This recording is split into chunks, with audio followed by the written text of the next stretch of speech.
Welcome to Eternal Darkness, where nightmares come to life.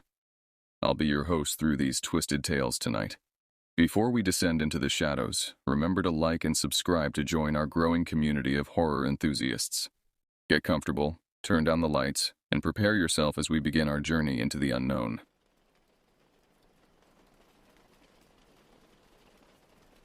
In 2012, my friend Yvonne and I, along with our companions Ashton and Leland, heard about incredible fishing opportunities and extensive snowmobile trails near Lake Nipigon.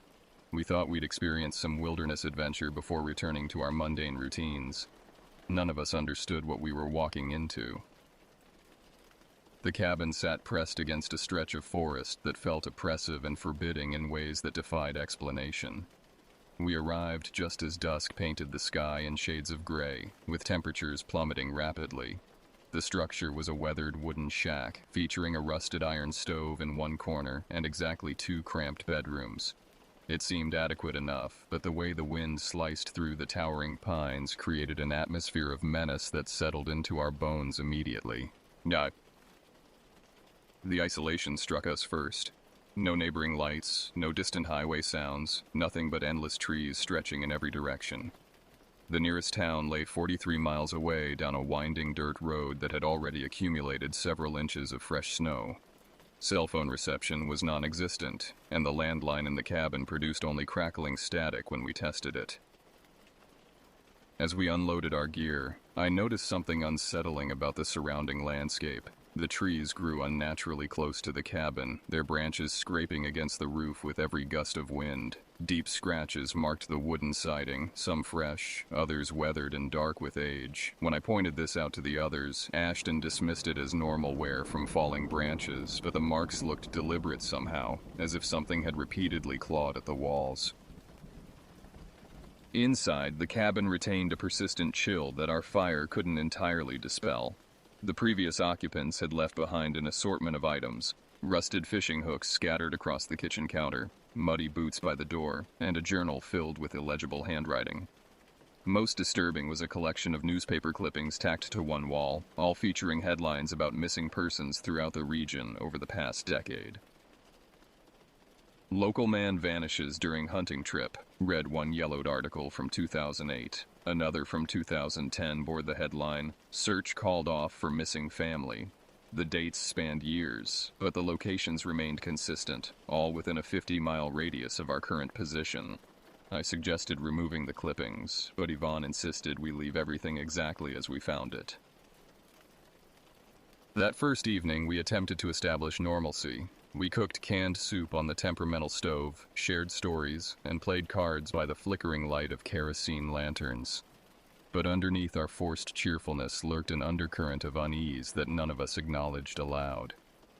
The wind grew increasingly violent as night fell, causing the entire structure to creak and groan like a ship in a storm.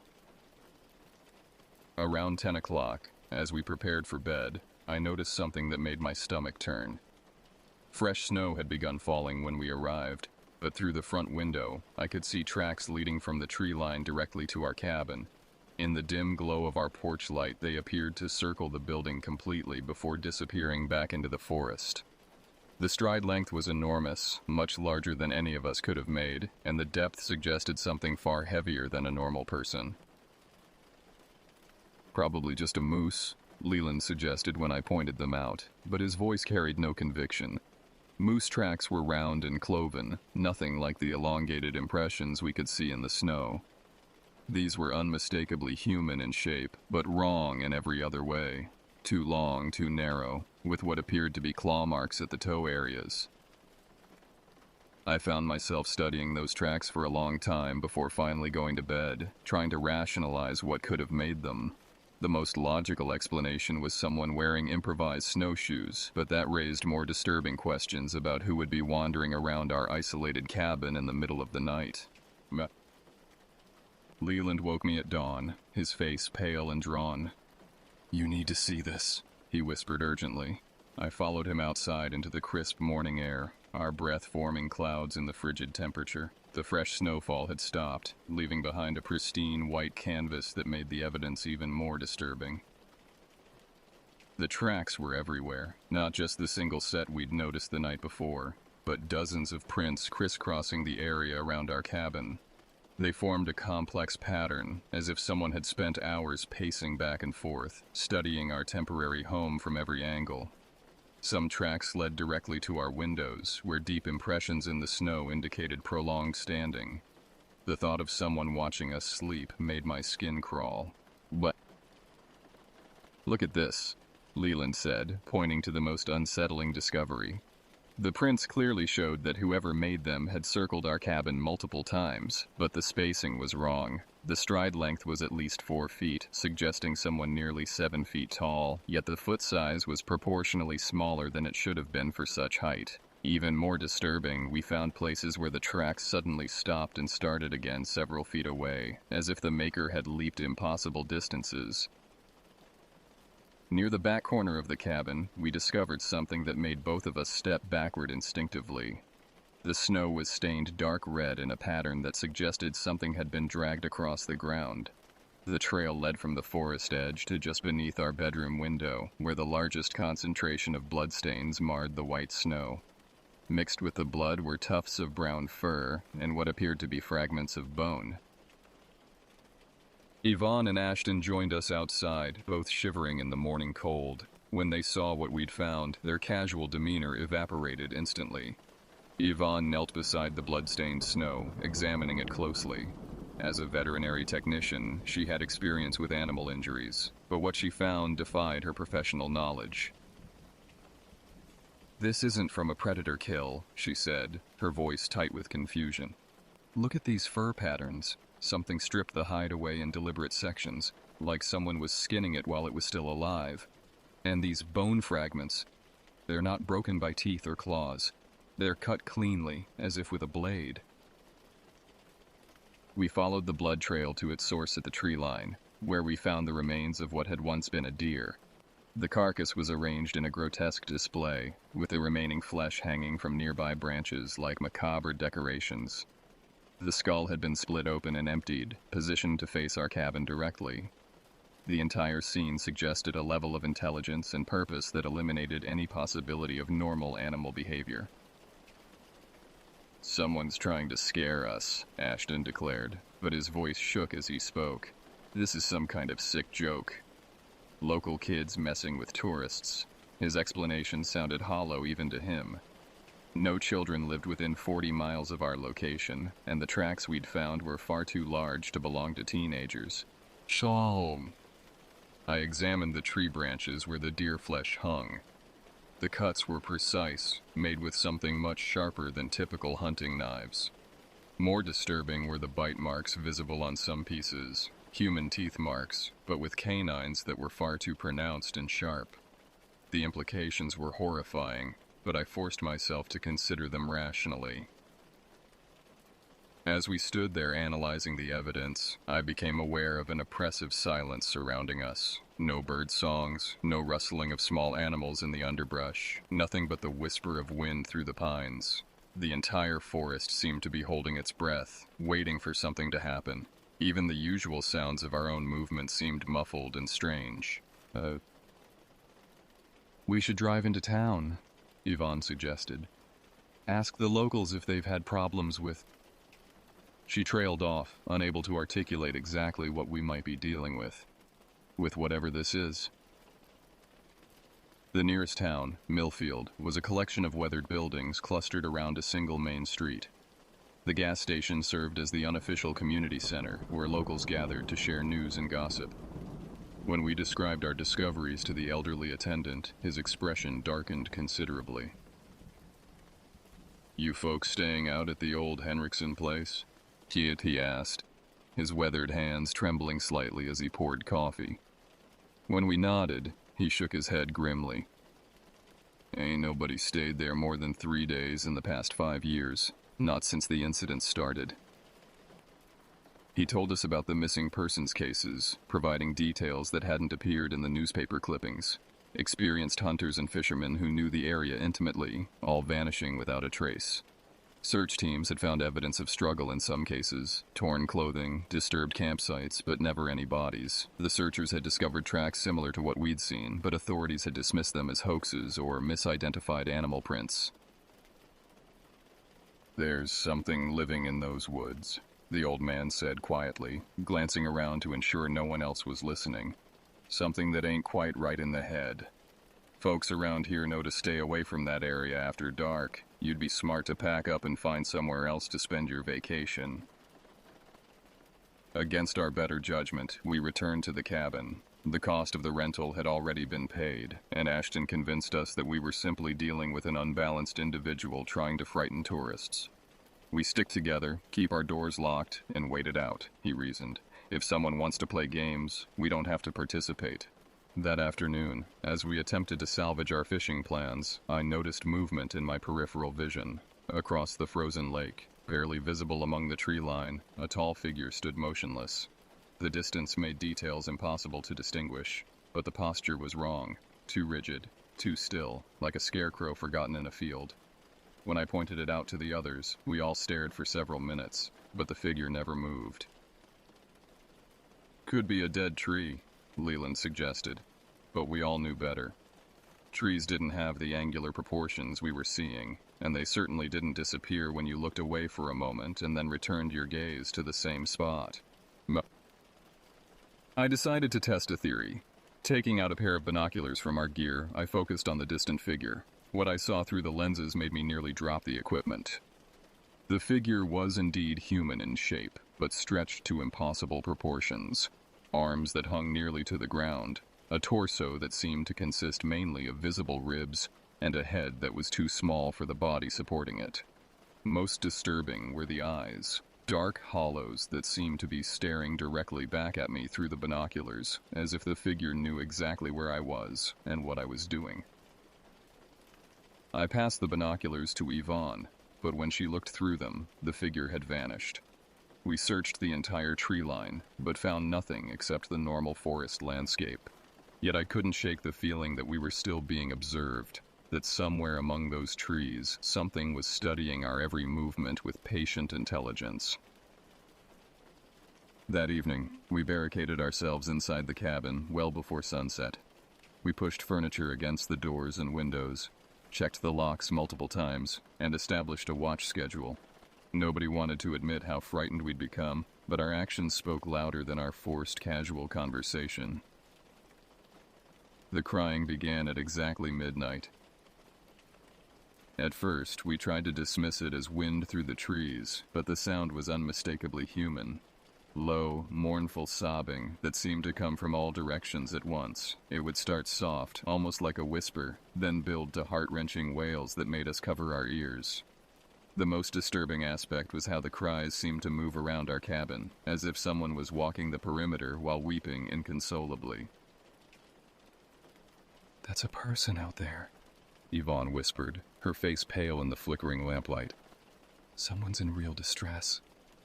Maybe they're hurt or lost or..." She moved toward the door, her natural compassion overriding her fear. "Don't," Ashton said sharply, grabbing her arm. "This is exactly what they want. They're trying to lure us outside." His paranoia might have seemed excessive, but the calculated timing of the crying suggested he was right. It was too convenient, too perfectly designed to exploit our human instinct to help others in distress. We endured 3 hours of the sobbing before it finally stopped. The silence that followed was somehow worse than the crying had been. At least when we could hear the sounds, we knew where the threat was located. Now we had no idea if whoever was responsible had left, or was simply waiting in the darkness for us to lower our guard.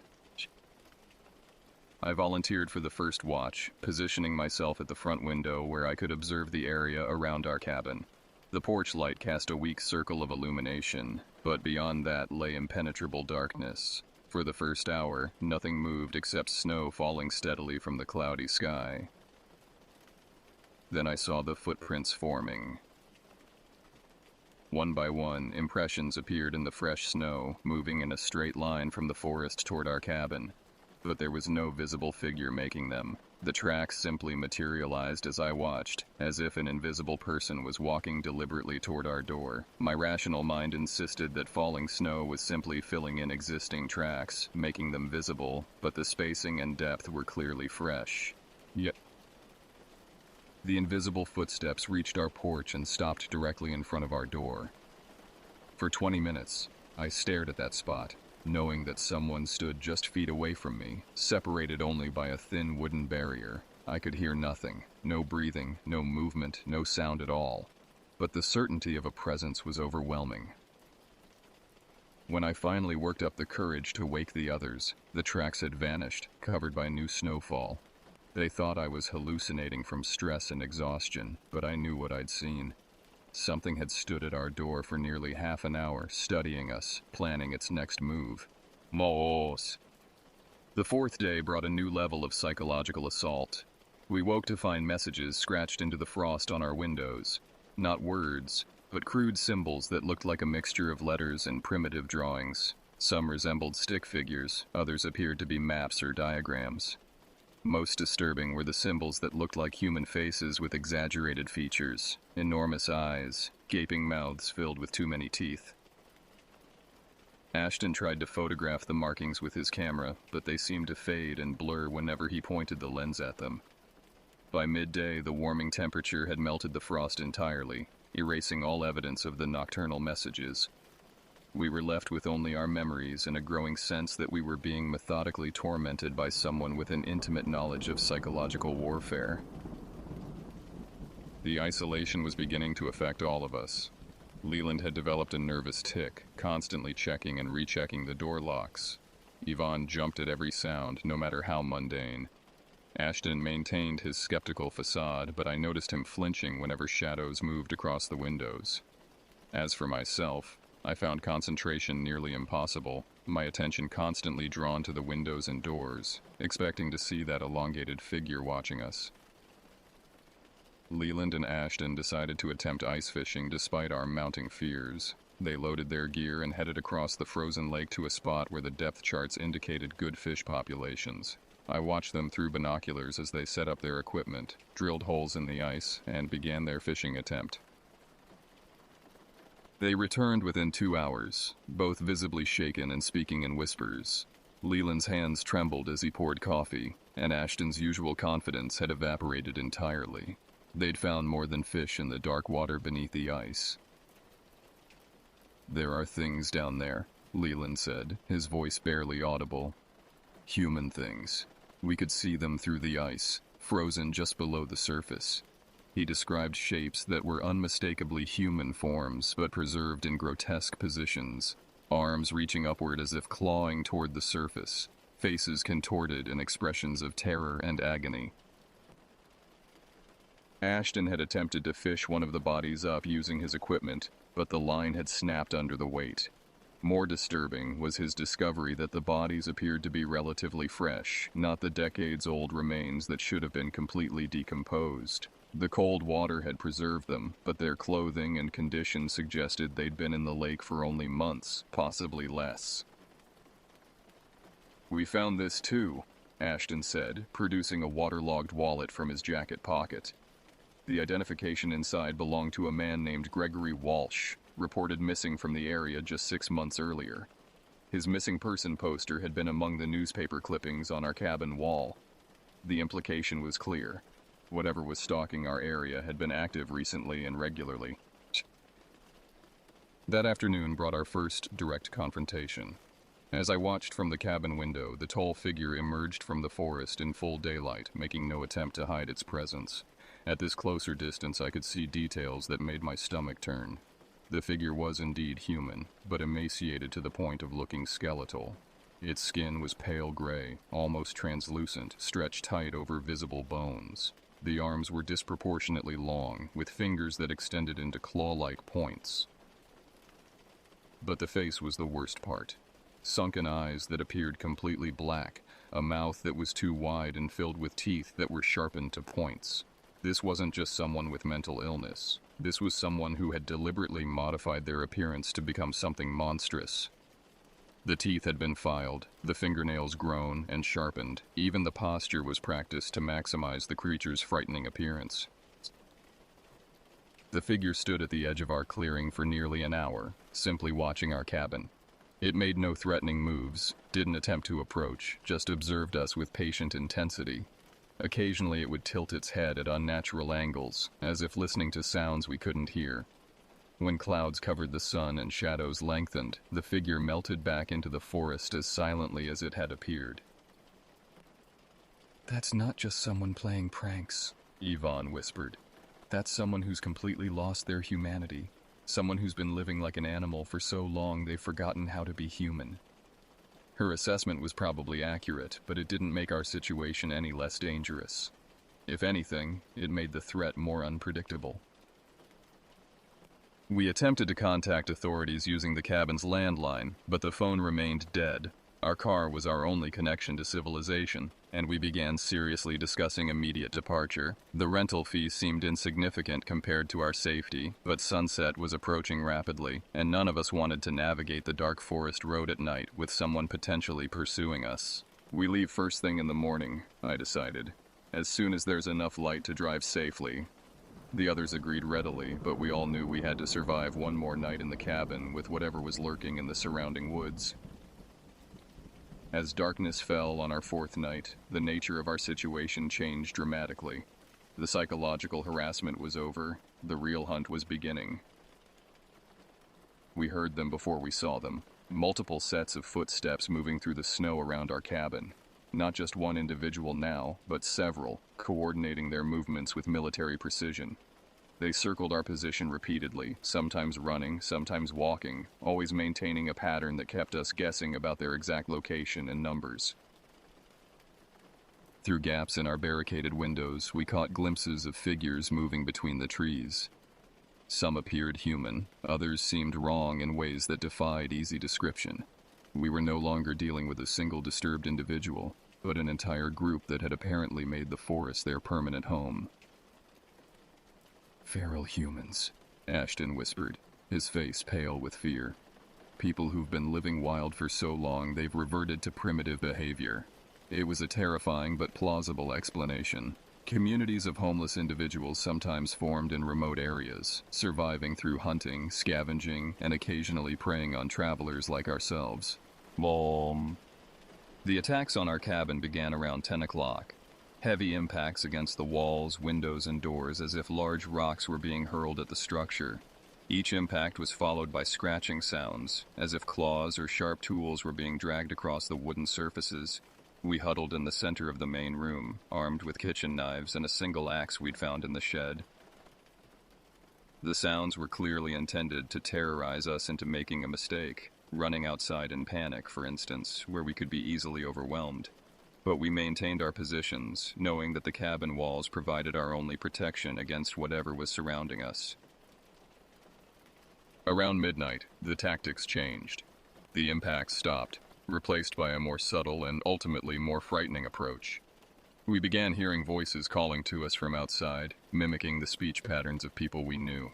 My own name was called repeatedly in a voice that sounded almost exactly like my mother's, pleading with me to come outside because she was hurt and needed help. Yvonne heard her sister's voice, crying and begging for assistance. Leland's father seemed to be outside, confused and lost in the snow. Ashton heard his girlfriend calling his name with increasing desperation. The mimicry was nearly perfect, capturing not just the sound of familiar voices, but the emotional inflections that would normally compel us to respond immediately. "It's not them," I kept repeating, as much to convince myself as the others. "They're not here. This is just psychological manipulation." But the voices were so convincing that I found myself moving toward the door several times before catching myself. The worst moment came when we heard children crying outside, young voices calling for their parents, sobbing with terror and cold. Every instinct screamed at us to help, to open the doors and bring them to safety. But we forced ourselves to remember the evidence we'd found, the bodies in the lake, the calculated nature of the harassment we'd endured. Children wouldn't be out here, Yvonne said, tears streaming down her face as she fought against her natural protective instincts. There are no children for miles. They're using recordings or mimicking sounds they've heard before. But even knowing the logical explanation didn't make the emotional manipulation any easier to resist. The voices continued for hours, shifting between family members, friends, and eventually people we'd never heard before. Elderly voices, young voices, all pleading for help or calling our names. The psychological pressure was overwhelming, designed to break down our resistance through exhaustion and emotional manipulation. Sorry. Around 3 in the morning, the voices stopped abruptly. The silence was so sudden and complete that it was almost more frightening than the previous harassment.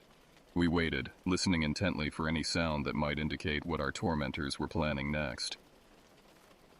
That's when we heard the scratching at the roof. Something was up there, moving carefully across the snow-covered surface. The sounds were deliberate and methodical, as if someone was searching for a way inside. We heard them testing the chimney, probing around the edges where the roof met the walls, looking for weaknesses in our defenses. The roof access, Leland whispered urgently. There's a maintenance hatch in the bedroom ceiling.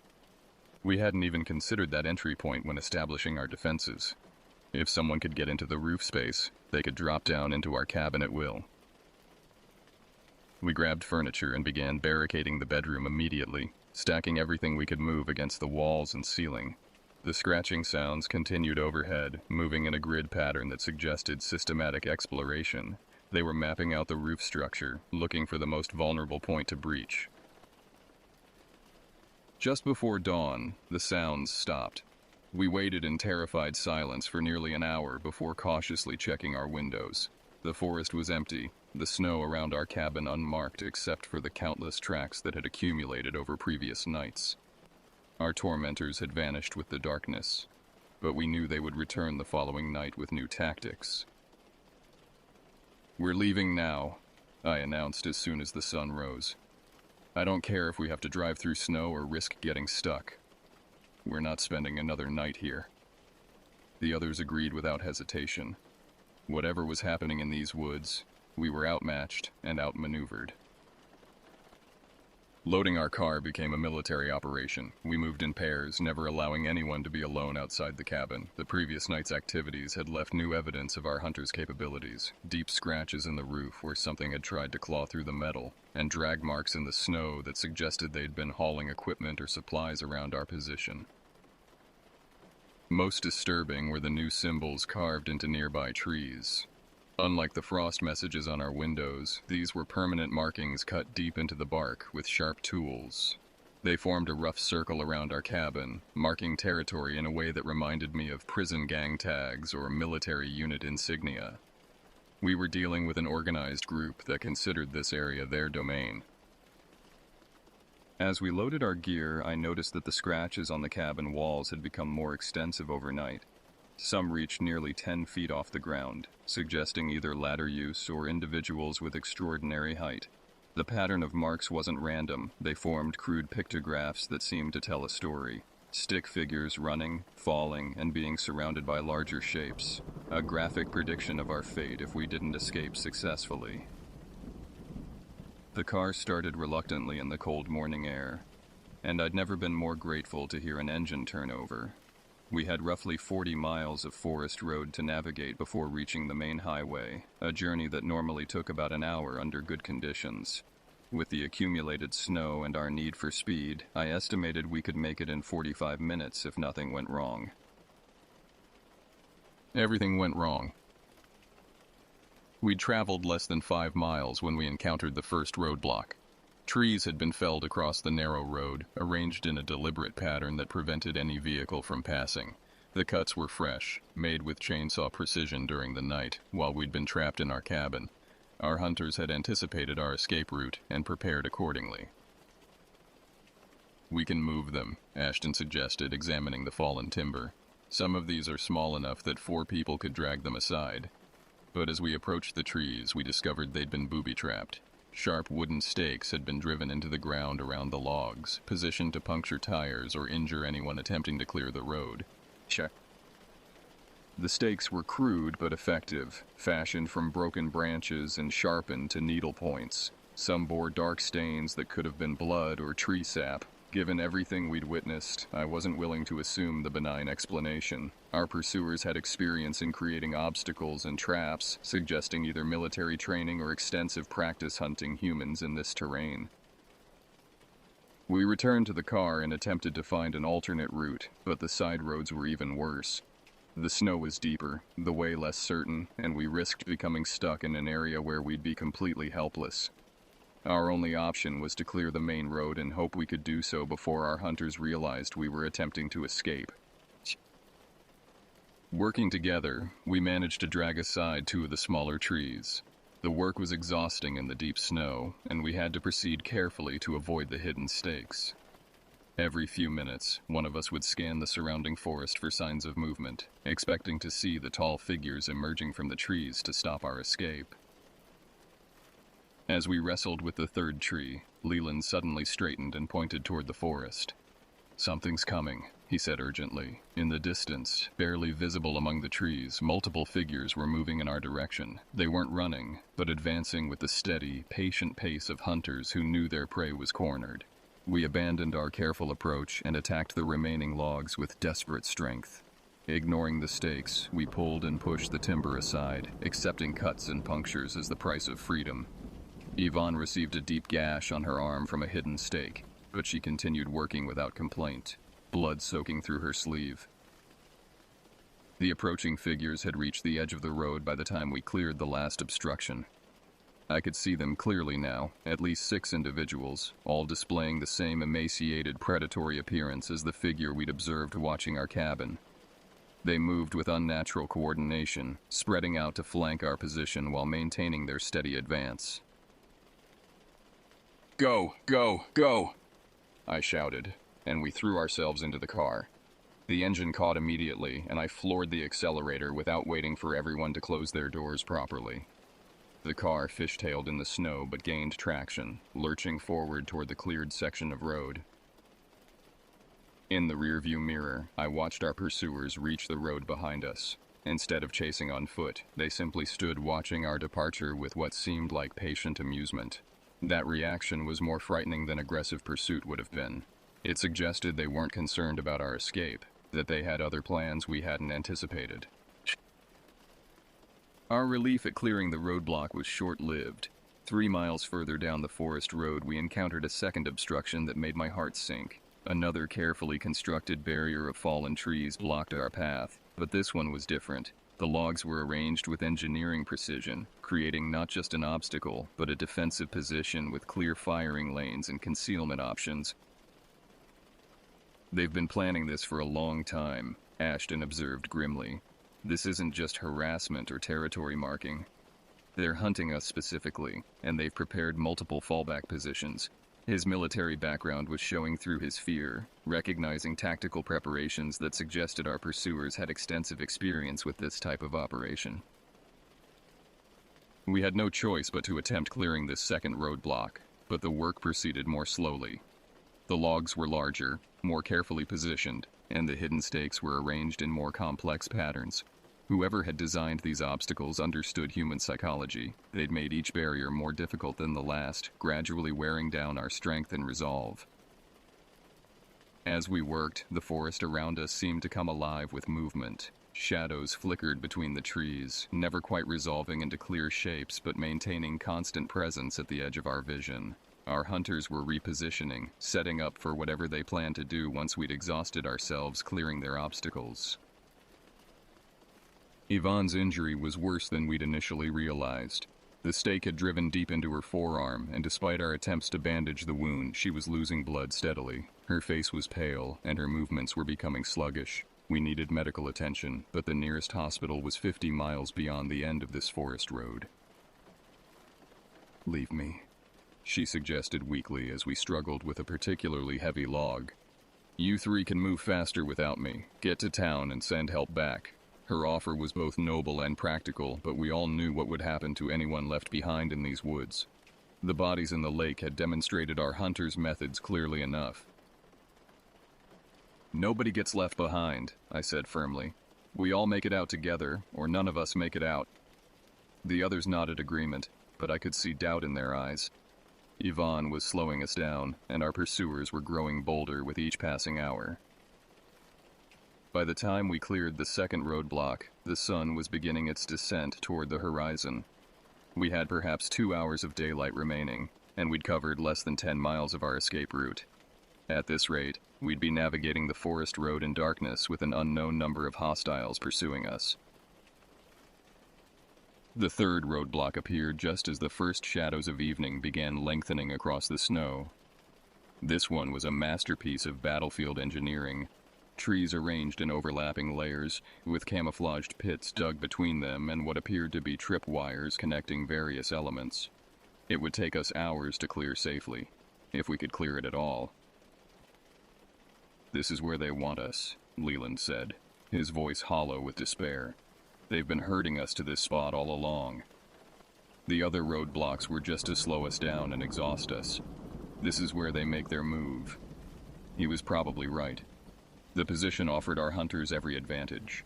High ground, concealment, and multiple escape routes if we somehow managed to fight back effectively. As if summoned by his words, our pursuers began emerging from the forest around us. Not just the 6 we'd seen earlier, but more. At least a dozen figures materializing from concealment with the silent coordination of a military unit. They moved with purpose now, abandoning the patient-stalking approach for direct confrontation. In the fading daylight, I could see them more clearly than ever before. They were definitely human, but humans who had adapted to wilderness life in the most disturbing ways possible. Their clothing was makeshift, cobbled together from animal skins and stolen fabric. Weapons ranged from sharpened sticks to actual knives and axes, all improvised but effective looking. The leader was the tall figure we'd first observed at the lake, unmistakably the alpha of this pack. As he approached our car, I could see intelligence in those sunken eyes, a calculating mind that had orchestrated our capture with military precision. This wasn't random violence or mindless savagery, it was organized predation. He raised one skeletal hand, and his followers stopped their advance, forming a loose circle around our position. They weren't attacking yet, but the message was clear. We were surrounded, outgunned, and completely at their mercy. The hunt was over. Now came whatever they had planned for captured prey. Maw. The leader opened his mouth and spoke, his voice a rasping whisper that carried clearly in the still air. "You came to our woods. Now you stay in our woods. Forever." What followed wasn't the savage attack we'd expected, but something far worse. A conversation that revealed the horrifying truth about our captors and their methods. The leader, who introduced himself simply as teacher, explained their philosophy with the calm rationality of a professor lecturing students. They were indeed human, but humans who had chosen to abandon civilization entirely. Most had started as hikers, hunters, or outdoor enthusiasts who'd become lost in the vast wilderness surrounding Lake Nipigon. Instead of dying, they'd been found by existing members of the group and given a choice: join the community, or become food for it. "City people are soft," teacher explained, his sunken eyes never leaving mine. "Weak, dependent on machines and buildings and other people to survive. We strip all that away. We show them what humans really are underneath all the pretense." His followers nodded agreement, their faces showing the fanatic devotion of true believers. The missing persons over the years hadn't all died. Many had been converted through a process of systematic psychological and physical conditioning that broke down their connection to civilized society. Those who proved adaptable joined the group. Those who didn't became the frozen corpses in the lake, preserved as a food source for harsh winters. "You've been tested these past days," teacher continued. "We've observed your responses, evaluated your potential. Some of you show promise. Others..." He shrugged, the gesture somehow conveying a death sentence.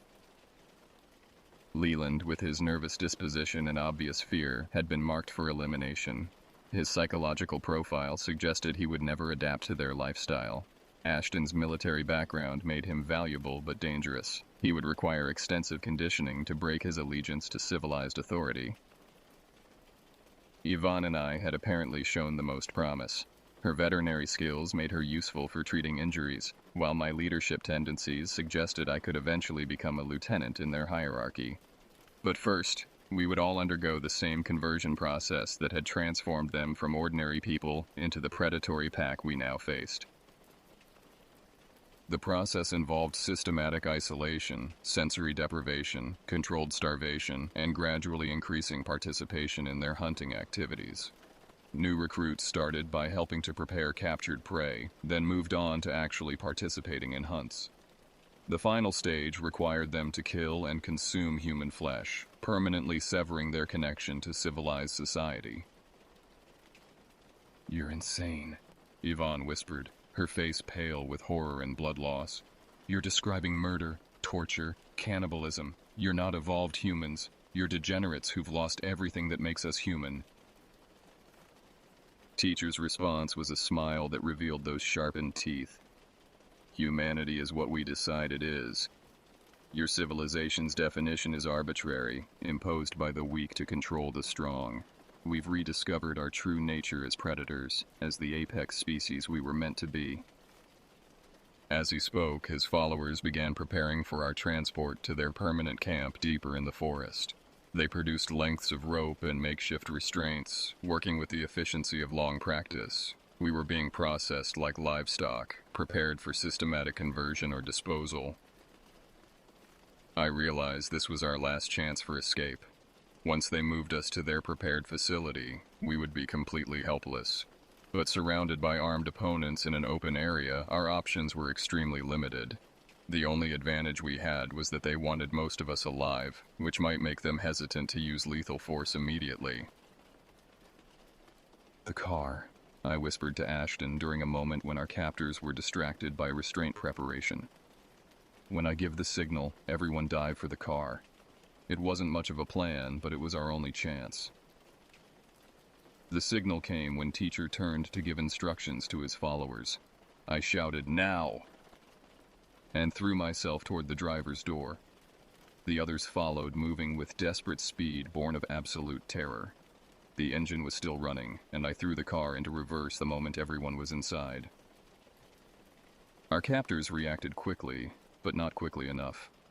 Several threw improvised spears and rocks at the vehicle, shattering windows and denting metal, but failing to stop our escape. In the rearview mirror, I saw Teacher standing motionless among his agitated followers, watching our retreat with the same patient amusement he'd shown earlier. Once again, he seemed unconcerned about our escape. I understood why a few minutes later, when we reached the fourth roadblock. This one was impossible to clear. Massive trees arranged in an interlocking pattern that would require heavy machinery to remove. But more importantly, we could see smoke rising from the forest ahead and the unmistakable glow of fire through the trees. They'd burned the bridge. The only way out of the forest was across a narrow wooden bridge that spanned a deep ravine about 20 miles ahead. Without that bridge, we were trapped in their territory indefinitely. The roadblocks hadn't been designed to stop us permanently. They'd been timing devices, slowing us down until the bridge destruction was complete. As darkness fell around us, we faced the terrible truth of our situation. We were trapped in the wilderness with a group of cannibalistic predators who had years of experience hunting humans in this terrain. Our car was nearly out of gas. Yvonne was growing weaker from blood loss, and we had no communication with the outside world. But we were still alive, still free, and still fighting. As I watched the glow of the burning bridge reflect off the snow-covered trees, I made a promise to myself and my friends. Whatever happened in the woods around Lake Nipigon, we would not become the monsters that our captors wanted us to be. We would find another way out, or we would die as human beings.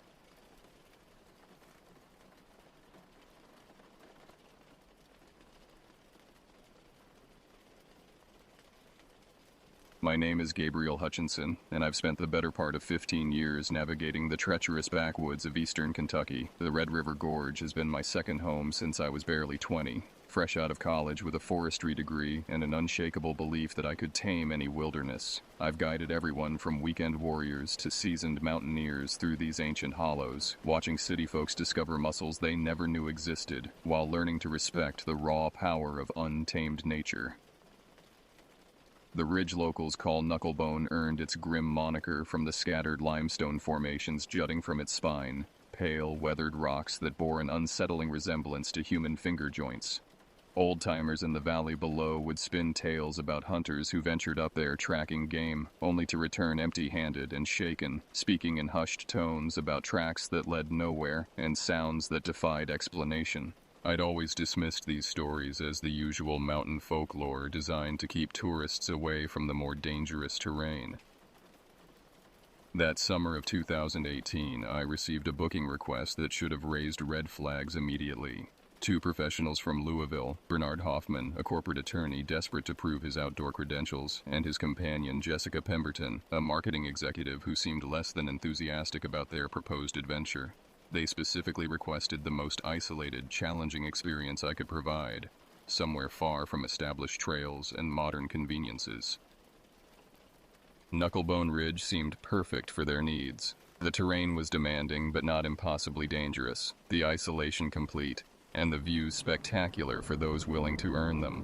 What I failed to consider was why this particular ridge remained so consistently avoided by other guides, why the local hunters gave it such a wide berth, and why even the most experienced woodsmen would cross themselves when discussing its shadowy hollows. We arranged to meet at the Slade trailhead on a humid Thursday morning in late August. Bernard arrived precisely on time, sporting gear so new the tags were practically still attached, expensive hiking boots that had never touched dirt, a tactical backpack loaded with unnecessary gadgets, and clothing that screamed outdoor gear catalog. Jessica emerged from their rental car looking like she'd rather be anywhere else, constantly checking her phone for the last precious bars of cellular signal. "You absolutely certain about this primitive camping experience?" I asked as we sorted through their supplies, noting the alarming lack of proper provisions and the abundance of electronic devices. Once we head up Knucklebone, we're completely cut off from civilization for 3 days. Bernard puffed out his chest with corporate bravado. We didn't drive 4 hours for some sanitized nature walk. We want the real deal. No safety nets, no modern conveniences, just pure wilderness survival. I should have trusted Jessica's obvious reluctance. Her fingers worried constantly at a silver cross pendant hanging from her neck, and her eyes kept darting toward the tree line as if expecting something to emerge from the shadows. But Bernard's confidence was infectious, and his payment generous enough to override my instincts. The initial ascent proceeded smoothly through familiar territory. We followed an abandoned logging road for the first few miles, then branched onto increasingly faint game trails as the forest thickened around us. The conversation flowed easily at first, Bernard regaling us with tales of his law firm's recent victories, while Jessica remained largely silent, her attention focused on the changing landscape. As the day progressed and we climbed higher into the ridge's embrace, the atmosphere began to shift. The trees grew taller and more ancient, their canopy so dense that midday felt like twilight.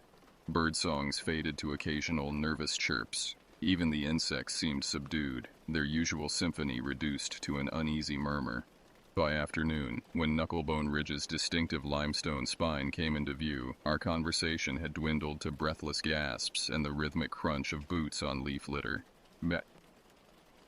We established our base camp beneath a massive sandstone overhang that provided natural shelter while offering commanding views of the forested valley below. The site had everything an experienced guide could want: protection from weather, fresh water from a nearby spring, and multiple escape routes should emergencies arise. What struck me as odd was how pristine the area remained despite its obvious advantages. No fire rings, no carved initials, no trash left by previous visitors, as if this perfect camping spot had been deliberately avoided. As evening approached, I demonstrated proper food storage techniques, hauling our provisions 15 feet up a sturdy oak tree and securing them well beyond the reach of hungry bears or raccoons. Bernard watched with the intense focus of someone determined to master every detail, while Jessica continued her nervous surveillance of the darkening woods. Her anxiety was becoming contagious, though I couldn't pinpoint any specific reason for concern. We built a modest fire as darkness settled over the ridge like a suffocating blanket. The flames provided welcome warmth and light, creating a small circle of normalcy in the vast wilderness. I shared some of my more entertaining client stories. The corporate executive who'd panicked at the sight of a harmless rat snake. The honeymoon couple who'd demanded helicopter evacuation after encountering their first spider web. Bernard laughed appropriately at each tale, but Jessica barely cracked a smile, her gaze constantly shifting between the fire and the impenetrable shadows beyond its reach. We retired to our separate tents shortly after 10 o'clock, the fire reduced to glowing embers that provided little illumination. I always experienced some difficulty resting on the first night of any expedition, my senses remaining hyper-alert for potential dangers. This night felt different somehow. The usual forest sounds seemed muted, replaced by an oppressive quiet that made my skin crawl. Then I heard it. A sharp, deliberate crack echoing from somewhere beyond our camp's perimeter. Not the quick snap of a breaking branch under animal weight, but something slower, more methodical, like thick wood being twisted until it reached its breaking point. I lay motionless in my sleeping bag, every muscle tensed, straining to identify the source. The sound came again, closer this time, accompanied by what might have been footsteps, too heavy for deer, too measured for bear. I quietly unzipped my tent and emerged into the night, gripping my headlamp but not yet activating it. The darkness was absolute, the kind of impenetrable black found only in deep wilderness far from any artificial light. "What's out there?" Jessica's whispered voice carried clearly from their tent, tight with barely controlled fear. "Probably just deer moving through," I replied, though the explanation felt hollow even to my own ears. Large animals don't typically approach occupied campsites, and the sounds I'd heard possessed an almost deliberate quality that suggested intelligence rather than simple animal behavior. I switched on my headlamp and swept its beam across the surrounding forest. The light penetrated perhaps 30 feet before being swallowed by the dense understory, revealing nothing more threatening than moss-covered rocks and the pale trunks of ancient trees. Yet something felt fundamentally wrong about the scene, though I couldn't articulate exactly what. Sleep proved impossible after that. I lay in my tent, listening to every rustle of leaves, every distant creak of settling wood, my imagination conjuring threats from shadows. Around 3 in the morning, I heard what sounded like slow, deliberate footsteps circling our camp at a distance, always staying just beyond the range where my headlamp could penetrate.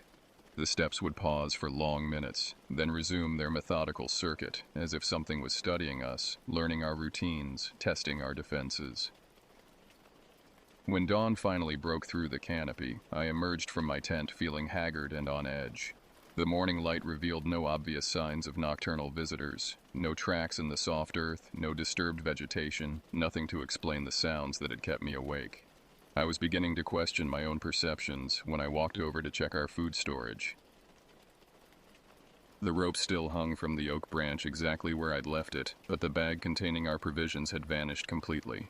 15 feet below, arranged in a precise line on the undisturbed forest floor, lay 5 small carved figures. I knelt beside the carved figures, my hands trembling slightly as I examined them in the growing daylight. Each sculpture was meticulously crafted from what appeared to be antler or bone, shaped into crude but unmistakably human forms. The proportions were wrong: elongated limbs, oversized heads, features that seemed deliberately distorted to create an unsettling effect. Most disturbing was their uniformity.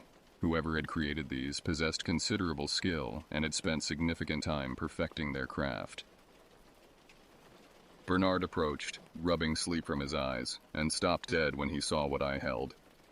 "Please tell me this is part of some wilderness experience package you forgot to mention," he said, though his voice carried no real conviction. I shook my head slowly, studying the ground beneath where our food had hung.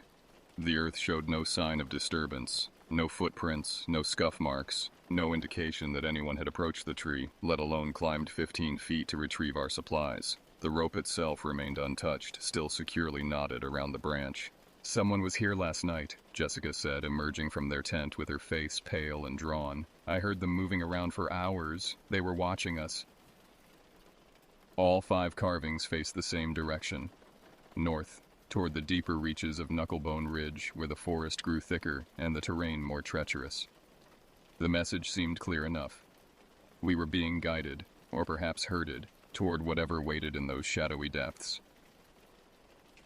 "Could be locals trying to scare off tourists," Bernard suggested, though his earlier confidence had evaporated. "Maybe they don't want outsiders in their hunting grounds." The explanation felt inadequate given the evidence before us. Whoever had visited our camp possessed skills that went far beyond simple intimidation tactics. They had approached silently enough to avoid detection, removed our food without leaving any physical trace, and crafted these unsettling totems with the kind of precision that suggested years of practice. More troubling was the implication that we were dealing with someone who had been watching us long enough to plan this elaborate display. I made the decision to abandon our original itinerary and lead Bernard and Jessica back toward more familiar territory. 3 days of primitive camping had suddenly lost its appeal, replaced by an urgent need to reach safety before whatever game we'd stumbled into escalated further. We packed hastily, constantly glancing over our shoulders, and began our descent from Knucklebone Ridge. The morning progressed in tense silence, our earlier camaraderie replaced by hyper-vigilant awareness of every sound, every shadow, every movement in our peripheral vision. The forest seemed different somehow, more oppressive, more threatening, as if the very trees were conspiring against our passage. Even the wildlife appeared subdued. No birds sang in the canopy above, no squirrels chattered from the branches, no insects buzzed around our faces. By midday, fatigue and hunger were taking their toll. Without our stored provisions, we were reduced to whatever emergency rations remained in our individual packs, enough to survive but hardly adequate for the energy demands of difficult terrain. I spotted a small clearing ahead, shaded by mature maple and hickory trees, and decided we needed a brief rest, despite my growing anxiety about remaining stationary for too long. As we entered the clearing, Bernard stopped so abruptly that Jessica collided with his backpack. Following his horrified gaze, I felt my own breath catch in my throat. Spread across the forest floor in a perfect spiral pattern lay dozens of animal bones, stark white against the dark leaf litter, arranged with mathematical precision that defied any natural explanation. The spiral of bones extended across the entire clearing, each element placed with deliberate care to create a hypnotic pattern that drew the eye inexorably toward its center. Deer leg bones formed the outer ring, followed by ribs, vertebrae, and smaller fragments as the design tightened inward. At the very center sat a single skull, not deer this time, but something larger, more predatory, with eye sockets that seemed to track our movement despite containing nothing but shadow. "Dear God," Jessica whispered, her hand flying to the cross at her throat. "What kind of sick person would do this?" The bones were old but well preserved, bleached to ivory whiteness by years of weather and time, yet their arrangement was recent. Leaves and debris had been carefully cleared away, creating a sterile display area that stood out starkly against the natural chaos of the forest floor. Someone had spent considerable time and effort creating this macabre artwork, and I had no doubt it was meant specifically for us to discover.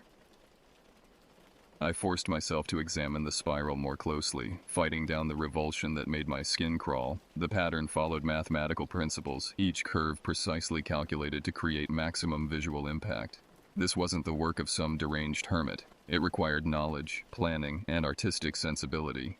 Whoever was orchestrating these displays possessed intelligence and patience that made them far more dangerous than any simple wilderness threat. "We're not staying here," I announced, shouldering my pack. "Whatever this is, whoever's doing it, we need to put as much distance as possible between us and this ridge."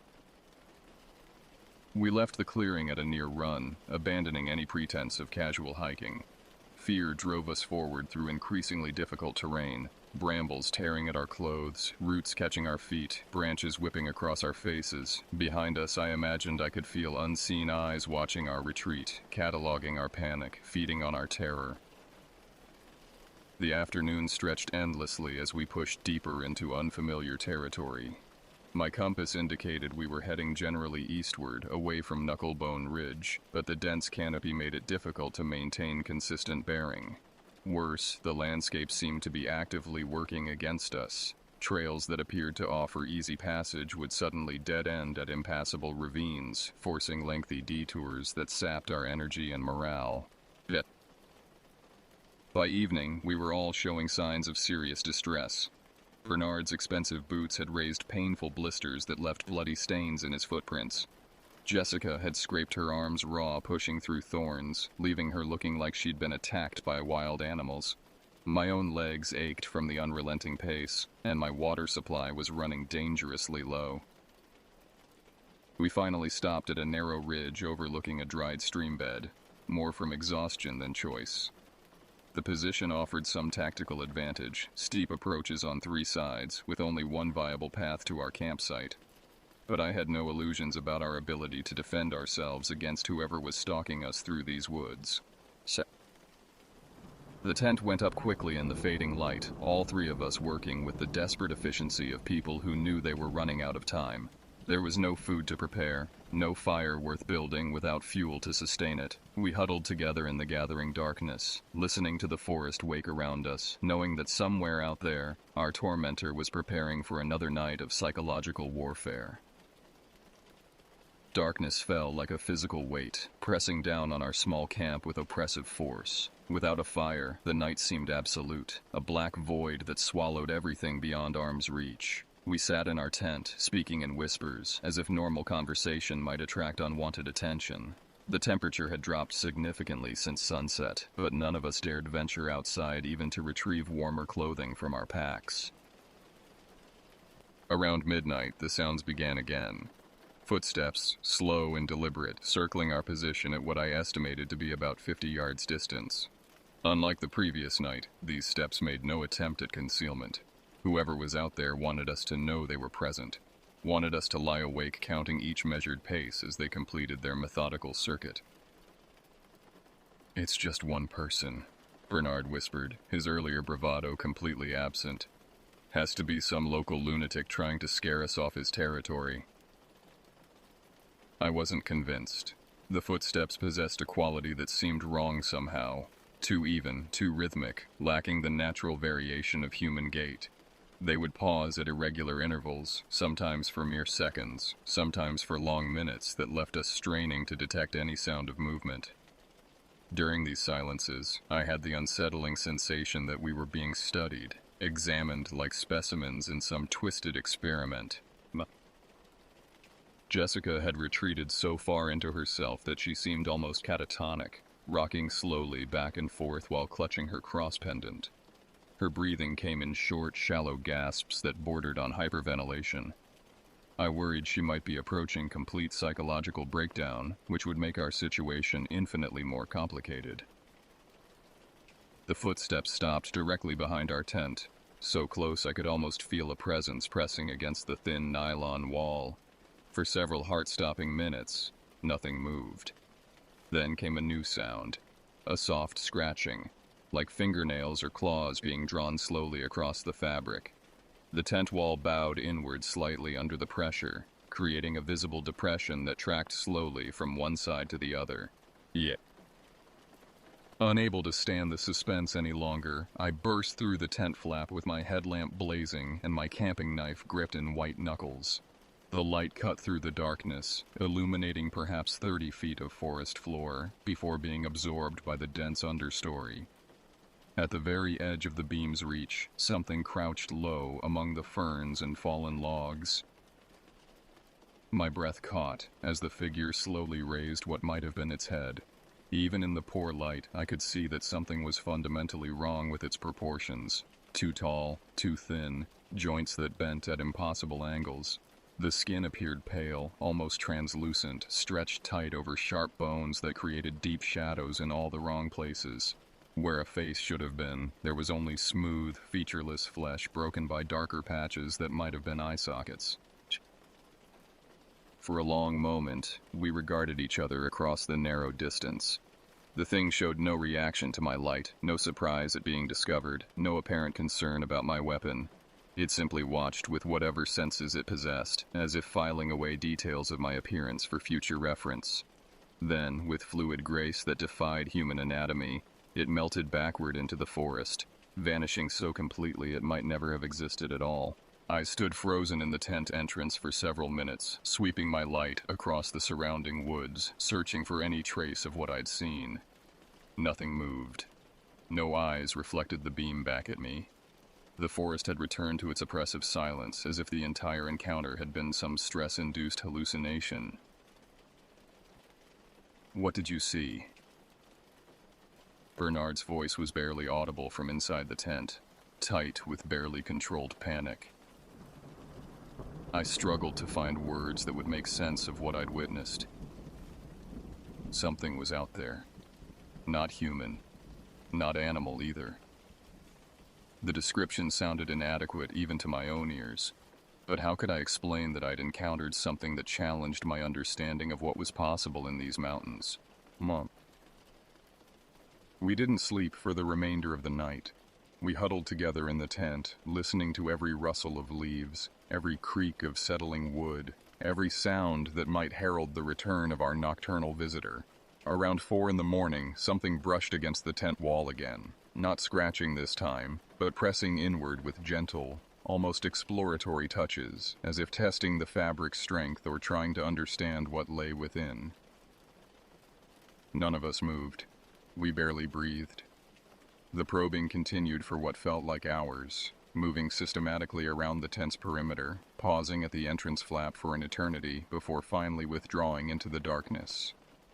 Only when the first gray light of dawn began filtering through the canopy did we dare to emerge from our nylon shelter. Sean cease. I had reached the end of my psychological resources. 15 years of wilderness experience had not prepared me for whatever was stalking us through these woods. My hands shook as I packed my gear, and I found myself glancing constantly over my shoulder, expecting to see pale flesh and impossible joints emerging from every shadow. "We're leaving now," I announced, my voice hoarse from fear and sleeplessness. "Straight line march to the nearest road, no stops, no rest breaks. Whatever's out here, we're not giving it another chance to play with us." The morning's travel became a desperate flight through increasingly difficult terrain. We crashed through brambles, slid down steep ravines, and waded through marshy creek beds in our haste to escape the ridge's influence. My ankle turned badly on loose rock, sending lightning bolts of pain up my leg, but I refused to slow our pace. Behind us, I imagined I could hear pursuit. Not footsteps exactly, but a sense of presence that followed just beyond the range of vision. By mid-afternoon, we had descended into a narrow gorge choked with fallen timber and dense undergrowth. The going was treacherous, requiring constant attention to foot placement and balance. It was here that my luck finally ran out. My boot punched through the rotten surface of a moss-covered log, and I felt bones snap with crystalline clarity as my full weight came down on my trapped ankle. The pain was immediate and overwhelming, radiating up my leg in waves that made my vision blur. I collapsed hard onto the rocky ground, fighting back a scream that would have echoed through the entire gorge. Bernard and Jessica rushed to help, but even their gentle assistance sent fresh agony through my shattered joint. "How bad?" Jessica asked, though my gray complexion probably told her everything she needed to know. "Broken," I gasped through gritted teeth. "Maybe multiple fractures. I can't walk." The words tasted like defeat. After all my years guiding others safely through these mountains, I had become the liability that would endanger us all. They helped me construct a rough splint from a straight branch and torn fabric, but even the slightest movement triggered waves of nausea. We were still miles from any road, deep in terrain that would challenge experienced hikers under the best circumstances. My injury had transformed a difficult situation into a potentially fatal one. "We'll carry you," Bernard declared with more determination than I'd seen from him during the entire trip. "Whatever it takes, We're not leaving you here." What followed was the longest day of my life. Bernard and Jessica took turns supporting my weight, half carrying me through terrain that challenged every step. My broken ankle throbbed with each jarring impact, sending fresh waves of agony that made coherent thought nearly impossible.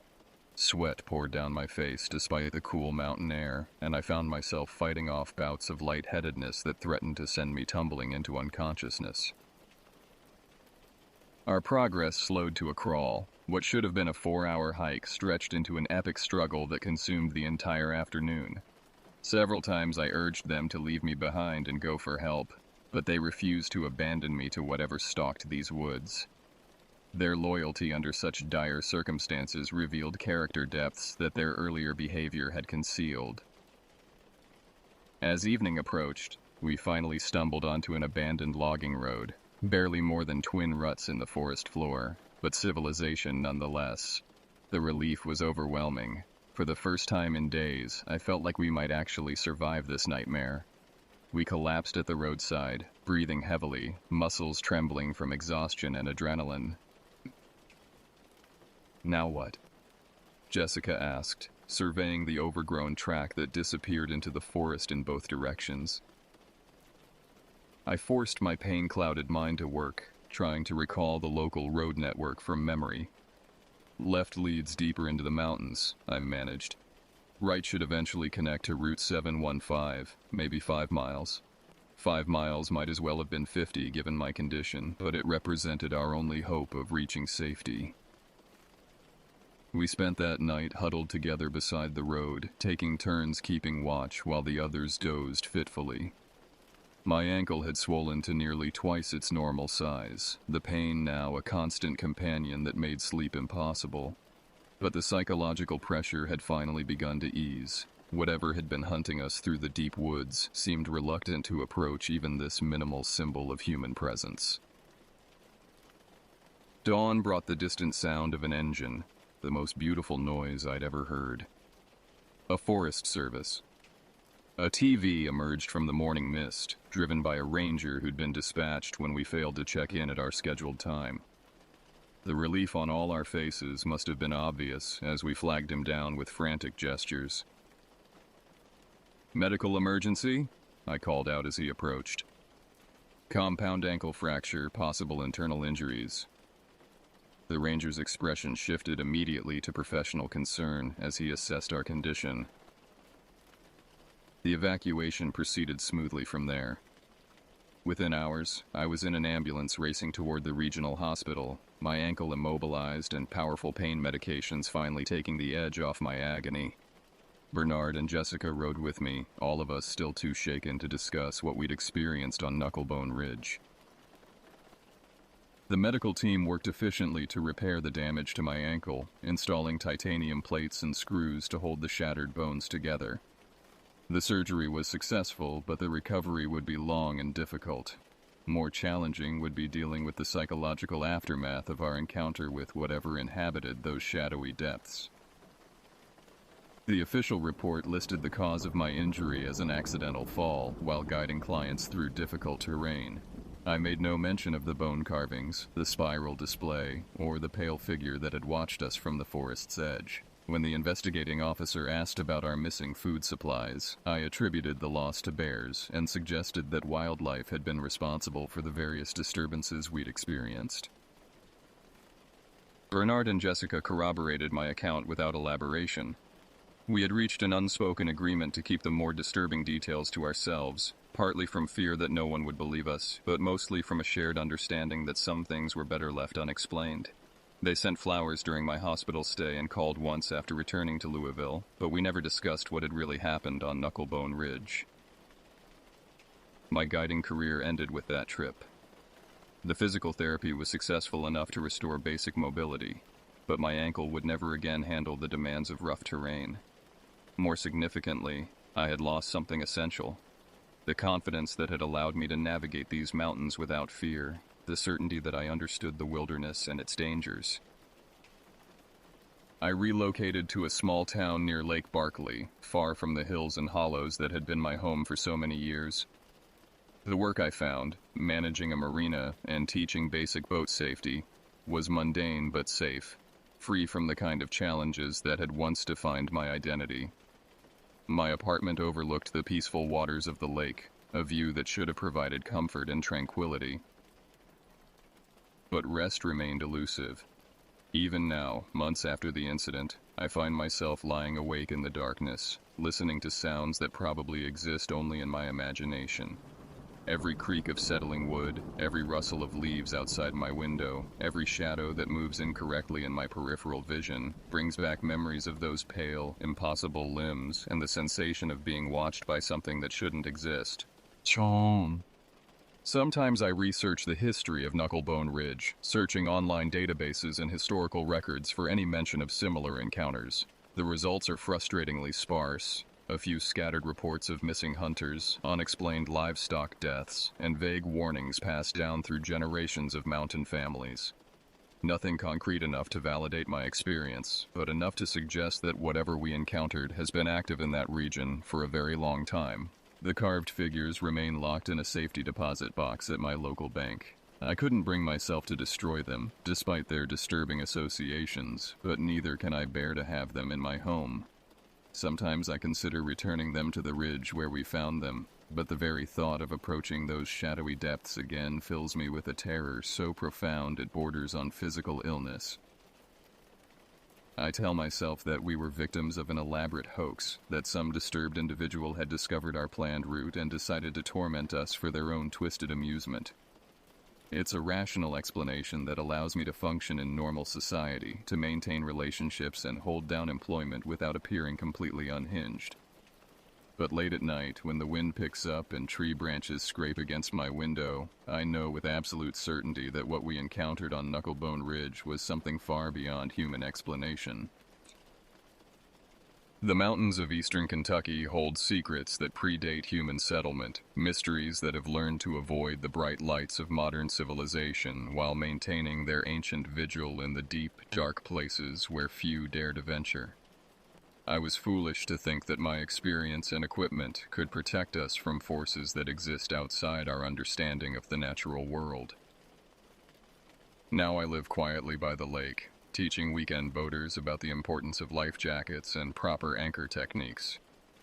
It's honest work, far removed from the adrenaline and danger that once defined my existence. But sometimes, when the sun sets and shadows begin to lengthen across the water, I find myself scanning the distant shoreline with the same hyper-vigilant intensity that kept us alive during those 3 terrible days. Because deep down, in a place I try never to acknowledge, I know that something followed us down from Knucklebone Ridge. Something patient and intelligent enough to bide its time, to wait for the right moment, to study our patterns and weaknesses before making its next move. And on nights when I can't shake the feeling that pale eyes are watching from the darkness beyond my window, I wonder if our escape was really an escape at all, or simply the end of the first act in a much longer, more terrifying performance.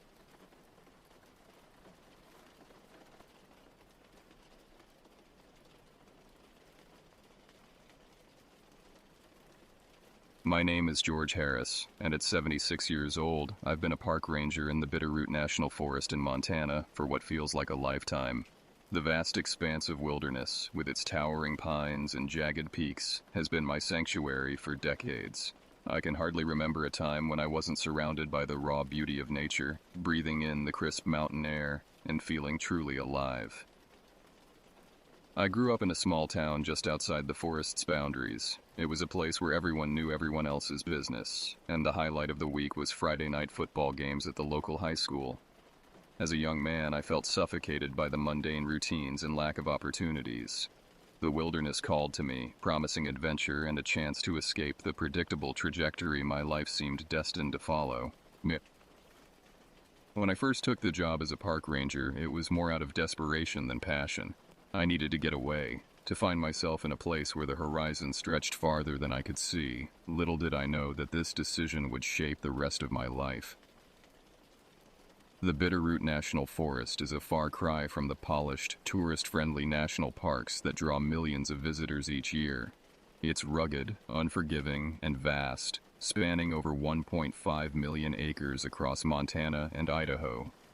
This is where people come when they want to disappear, to test their mettle against the raw power of nature. My first few years as a ranger were a steep learning curve. I had to quickly adapt to the harsh realities of life in the wilderness. The bone-chilling winters, where temperatures could plummet to 40 below zero, taught me the true meaning of survival. I learned to read the sky, to sense when a storm was brewing even on the clearest of days. The forest became my teacher, and I its eager student. As the years passed, I settled into a rhythm.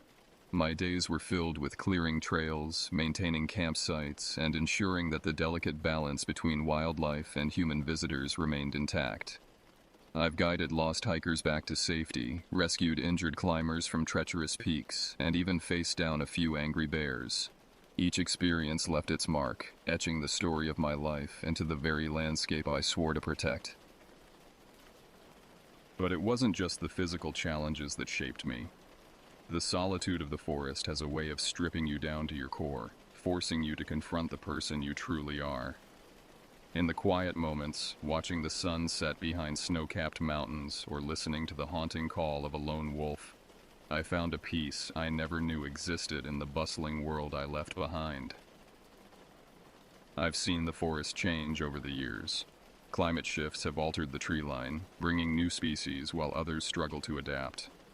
I've watched as wildfires, both natural and man-made, have scarred the landscape, only to witness the incredible resilience of nature as new life emerges from the ashes. The job has its share of darker moments, too. I've had to recover the bodies of hikers who underestimated the wilderness, their dreams of adventure cut tragically short. These experiences weigh heavily on my soul, reminders of the unforgiving nature of the world I've chosen to call home. Despite the challenges, or perhaps because of them, I've never regretted my decision to become a ranger. The Bitterroot has become more than just my workplace. It's my home, my purpose, my very identity. I know every trail, every peak, every hidden waterfall within my jurisdiction, or at least I thought I did. There's one area of the forest that has always felt different.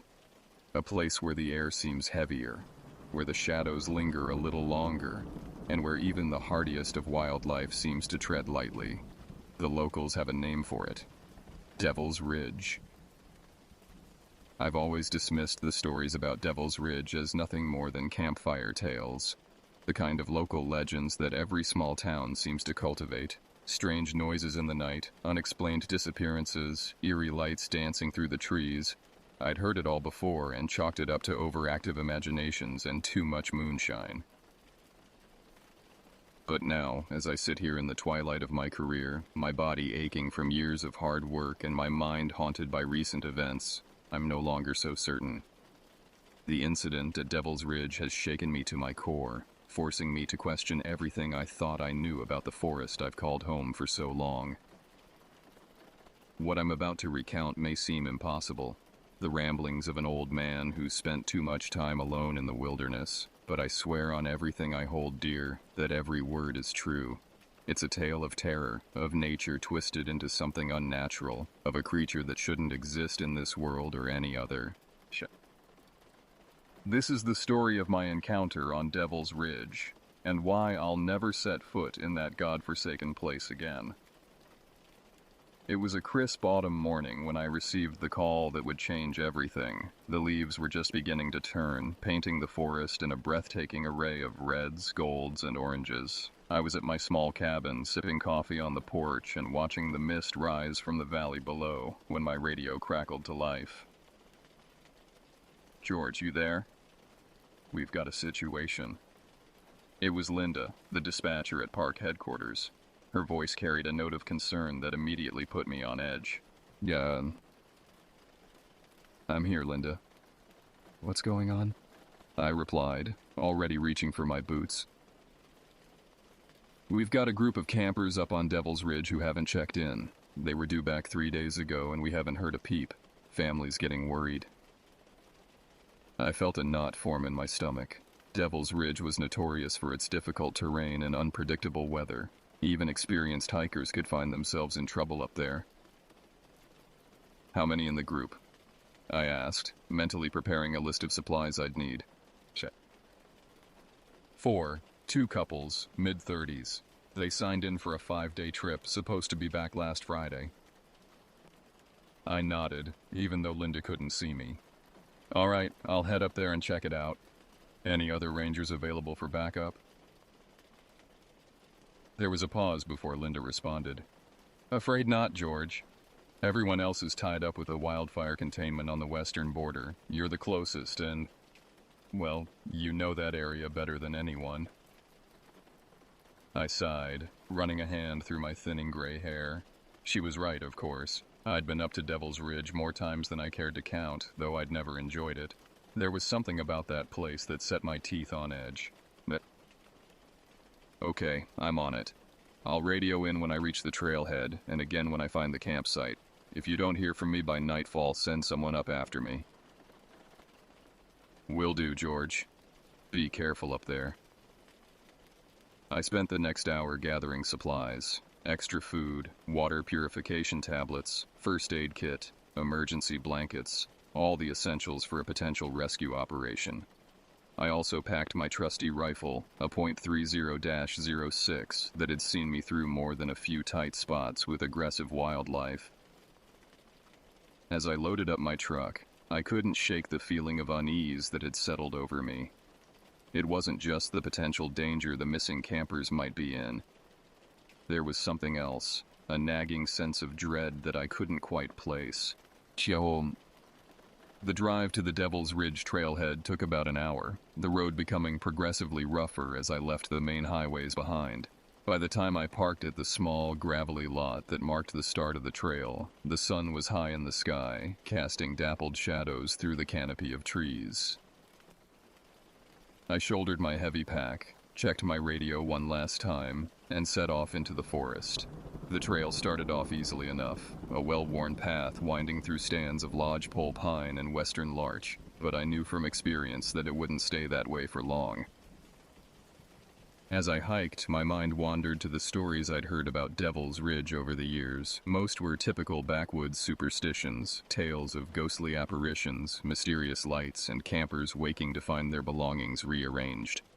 But there were other stories, darker ones, whispered over beers at the local tavern, or shared in hushed tones around campfires. Stories of people going missing without a trace, of strange howls echoing through the night that didn't sound like any animal native to these parts. And then there were the rumors of something living up there, something that didn't take kindly to human intrusion. I'd always dismissed these tales as nothing more than folklore, the kind of stories that grow and evolve with each retelling. But as I climbed higher, the trail becoming steeper and more treacherous, I couldn't help but feel like I was being watched. Several times I stopped, scanning the dense undergrowth and listening intently, but there was nothing out of the ordinary, just the usual sounds of the forest, the rustle of leaves in the breeze, the occasional call of a bird. By mid-afternoon, the easy part of the hike was long behind me. The trail had all but disappeared, forcing me to pick my way carefully over loose scree and around massive boulders. The trees here were older, gnarled and twisted by countless harsh winters. Their branches seemed to reach out like grasping fingers, snagging my clothes and pack as I passed. As I climbed higher, the air grew noticeably colder, and a thin mist began to form, reducing visibility and adding an eerie quality to the landscape.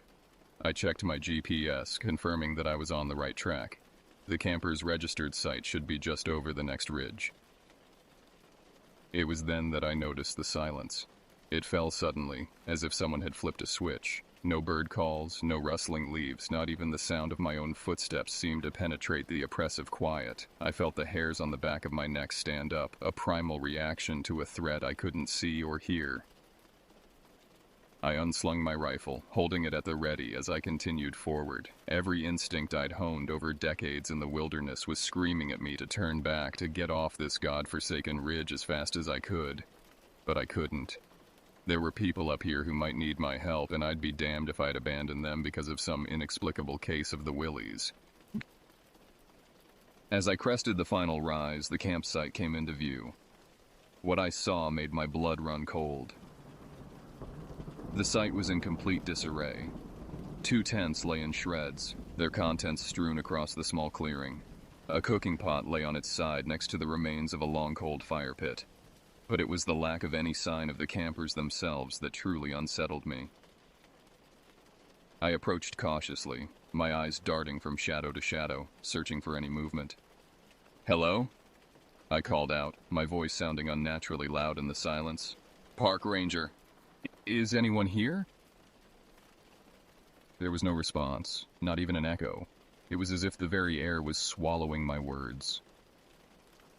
I began to search the site methodically, looking for any clues as to what might have happened. That's when I saw the first drops of blood, dark against the pale granite of a nearby boulder. My heart began to race as I followed the trail, leading away from the campsite and into a dense thicket of stunted pines.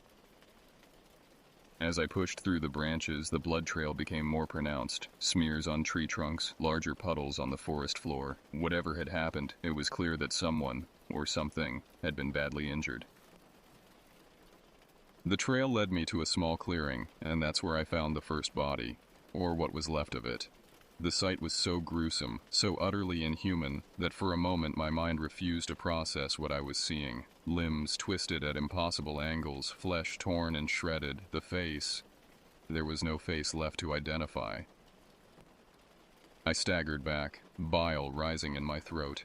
In all my years as a ranger, I'd never seen anything like this. No animal I knew of could have done this kind of damage. This was something else entirely. As the horror of what I was seeing began to sink in, I heard it. A low, rumbling sound, unlike anything I'd ever encountered before. It was almost mechanical in nature, but with an organic quality that sent chills down my spine, and it was close. But I raised my rifle, spinning slowly, trying to pinpoint the source of the sound. The mist had grown thicker, limiting my visibility to just a few yards in any direction. The noise seemed to be coming from everywhere and nowhere at once, as if the very forest was growling at me. And then I saw it. A shape in the mist, massive and grotesque. As it emerged into the clearing, I felt my sanity begin to fray at the edges. This creature, this thing, should not exist, could not exist. Yet here it was, defying everything I thought I knew about the natural world. It stood easily 8 feet tall, its body a nightmarish fusion of animal characteristics. Thick matted fur covered most of its frame, but in places I could see what looked like scales or even metal glinting beneath. Its limbs were long and powerfully muscled, ending in claws that looked capable of shredding steel. But it was the head that truly cemented the creature's otherworldly nature. A twisted amalgamation of wolf and boar, with the elongated snout filled with razor-sharp teeth and small, wickedly intelligent eyes that fixed on me with unmistakable hunger. For a moment, we stood frozen, predator and prey locked in a tableau of terror. Then, operating on pure instinct, I raised my rifle and fired. The sound was deafening in the unnatural silence of the forest, and I saw the bullet strike the creature squarely in the shoulder. But it didn't even flinch. The bullet might as well have been a mosquito bite for all the effect it had. Slowly, deliberately, the creature turned its massive head to look at the wound, then back at me, and then it smiled. I'll never forget that smile. A horrific parody of human expression on a face that was anything but human. In that moment, I knew true fear. Not the adrenaline rush of a dangerous situation, not the momentary panic of a near miss, but bone-deep, primordial terror that stripped away all pretense of civilization and left only the animal instinct to survive. I fired again and again, emptying my rifle into the advancing monster. But it was useless. The creature barely slowed its advance, shrugging off bullets that would have dropped a grizzly bear in its tracks. As it closed the distance between us, I did the only thing I could. I ran. I turned and fled, crashing through the underbrush with no thought for direction or safety. All that mattered was putting distance between myself and that abomination. I could hear it behind me, the sound of trees splintering and rock crumbling under its relentless pursuit.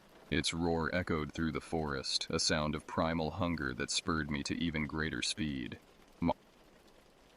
I don't know how long I ran. Time lost all meaning in that desperate flight. My lungs burned, my legs screamed in protest, but I dared not slow down. I could feel the creature's hot breath on the back of my neck, could almost sense its claws reaching for me. And then suddenly, there was no more ground beneath my feet. In my blind panic, I had run straight off the edge of a cliff. For a heart-stopping moment, I was airborne, the world spinning around me. Then I hit the slope, tumbling and bouncing down the steep incline in a shower of loose rock and dirt. I came to rest at the bottom, battered and bleeding but miraculously alive. As I lay there, gasping for breath and fighting to remain conscious, I waited for the final attack, for those terrible claws to finish what the fall had started. But it never came. Slowly, painfully, I raised my head and looked back up the slope. The creature was gone. Whether it had given up the chase or been unable to follow me down the cliff, I didn't know. And in that moment, I didn't care. I was alive, and that was all that mattered. With every muscle screaming in protest, I dragged myself to my feet and began the long, agonizing journey back to civilization. My radio was smashed, my supplies lost in the frantic flight through the forest. I was alone, injured, and lost in one of the most unforgiving environments imaginable. But I was driven by a new purpose, a burning need to warn others about what I had seen. The creature was real, and it was out there, waiting. And I knew that if I didn't make it back, no one would ever know the true horrors that lurked in the depths of Devil's Ridge. The journey back to civilization was a nightmare in itself. With no supplies and no way to call for help, I was forced to rely on skills honed over decades in the wilderness. But even those skills were pushed to their limits in the face of my injuries and the oppressive atmosphere of Devil's Ridge. Every shadow seemed to hide a threat, every rustling branch a harbinger of the creature's return. I found myself jumping at the slightest sound, my heart racing with each unexpected noise. The forest that had been my home for so long now felt alien and hostile. I followed a small stream downhill, knowing it would eventually lead me to more familiar territory. The water was ice cold, numbing my battered body as I stopped periodically to drink and clean my wounds as best I could. Night was falling fast, and I knew I couldn't risk stopping to rest. The creature might still be out there hunting me, and I had no intention of becoming its next meal. As darkness enveloped the forest, an eerie mist began to rise from the ground. It swirled around my feet, thick and unnatural, seeming to glow faintly in the dim light. I pressed on, ignoring the whispers of fear in the back of my mind, focusing only on putting one foot in front of the other. It was well past midnight when I finally stumbled onto a familiar trail. The relief I felt was overwhelming, bringing tears to my eyes. I was still miles from safety, but at least now I knew where I was, knew that help wasn't impossibly far away. As I continued my trek, my mind raced with questions. What was that creature? How long had it been up there on Devil's Ridge? Were the stories I'd dismissed for so long actually true? And most importantly, how many others had fallen victim to its savage hunger? The first light of dawn was breaking over the eastern peaks when I finally reached the ranger station. I must have been a frightening sight. Clothes torn and bloody, face scratched and bruised, eyes wild with exhaustion and lingering terror. The young ranger on duty, a kid named Mike who'd only been with us for a few months, actually reached for his sidearm when I burst through the door. "George?" he gasped, recognition dawning on his face. "My God, what happened to you?"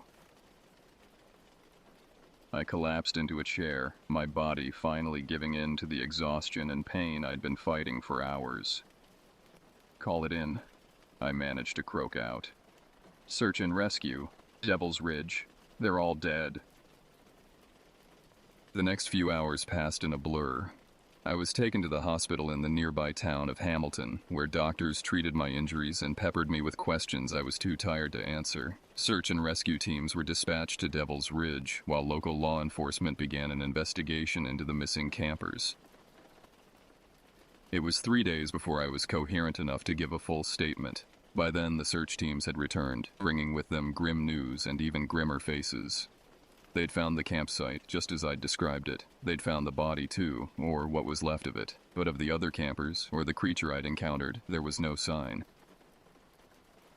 The official report cited an animal attack, probably a grizzly bear, but I could see the doubt in their eyes, could hear the whispers when they thought I wasn't listening. They'd seen something up there, something that didn't fit with the neat, explainable world they wanted to believe in. In the weeks that followed, as I slowly recovered from my ordeal, I was visited by all manner of officials and experts. Wildlife biologists, anthropologists, even a team from a popular cryptozoology TV show. They all wanted to hear my story, to pick apart every detail of my encounter. I told them everything, holding nothing back. I described the creature in painstaking detail, recounted every moment of that terrifying chase through the forest. Some nodded sympathetically, clearly humoring what they saw as the delusions of a traumatized old man. Others leaned forward eagerly, their eyes shining with the prospect of discovering something new and unknown. But as the days turned to weeks, and the weeks to months, the interest began to fade. The story of the Devil's Ridge incident became just another local legend, a tale to be shared around campfires but not taken seriously in the light of day. The Forest Service offered me early retirement, a generous package that would have allowed me to live out my days in comfort. But I couldn't accept it. I couldn't walk away, knowing what I knew. The creature was still out there, somewhere in the vast expanse of the Bitterroot National Forest, and as long as it roamed free, people were in danger. So I stayed on, but things were different now. I no longer ventured into the deep backcountry alone. I made sure every hiker, every camper who passed through my station was thoroughly warned about the dangers of Devil's Ridge. Most laughed it off, but if my warnings made even one person more cautious, more aware of their surroundings, then it was worth it. As for me, I never set foot on Devil's Ridge again. Call it cowardice if you want, but I've seen what lurks in those remote peaks, and I have no desire for a second encounter. Some nights, when the wind howls through the trees and the shadows seem to move of their own accord, I can still hear that unearthly roar, can still feel the hot breath of the creature on the back of my neck. I don't know if anyone will ever truly believe my story. Hell, there are times when I can hardly believe it myself. But I know what I saw, what I experienced, and I know that out there, in the wildest, most remote corners of the forest, something waits, something hungry, something that should not be. To those who would dismiss my tale as the ramblings of a frightened old man, I say this: the wilderness is vast, and we have only scratched the surface of its secrets. There are things out there beyond our understanding, creatures that defy explanation. And if you venture into the deep woods, especially those shadowed peaks of Devil's Ridge, be prepared, be vigilant. For not all predators walk on four legs, and not all monsters are mere legend. Sometimes the stuff of nightmares is all too real, and it's waiting, just beyond the light of your campfire, in the darkness that lies at the heart of the forest. It's been 5 years since that fateful day on Devil's Ridge, and not a day goes by that I don't think about what happened. The nightmares have faded somewhat, but they never truly go away. Sometimes I wake in a cold sweat, the creature's roar echoing in my ears. I'm retiring soon, for real this time. My body can't keep up with the demands of the job anymore, and if I'm honest, my mind isn't what it used to be either. But before I go, I wanted to put this story down on paper to create a record of what I experienced. I don't expect anyone to believe me. Hell, half the time I'm not sure I believe it myself. But it happened. That creature, whatever it was, is real, and it's still out there. To whoever reads this, whether you're a fellow ranger, a hiker, or just someone curious about the secrets of the Bitterroot, I leave you with this warning: respect the wilderness. It's beautiful, yes, but it's also dangerous in ways we can't always understand. And if you ever find yourself on Devil's Ridge, If you hear a sound that doesn't belong, or feel eyes watching you from the shadows, don't hesitate. Don't try to be a hero. Just run. Run, and don't look back. Because some things in this world are better left undiscovered. Some predators are best left unhunted, and some ridges, no matter how tempting, are best left unclimbed. This is George Harris, signing off for the last time. May the forest keep you safe, and may you never have to face the horrors that lurk in its darkest corners.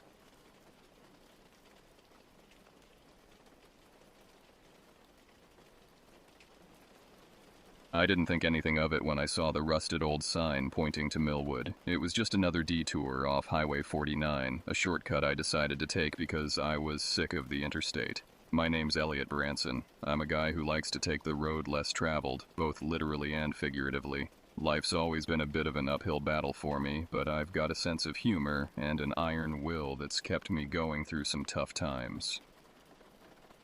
It was late afternoon in early autumn.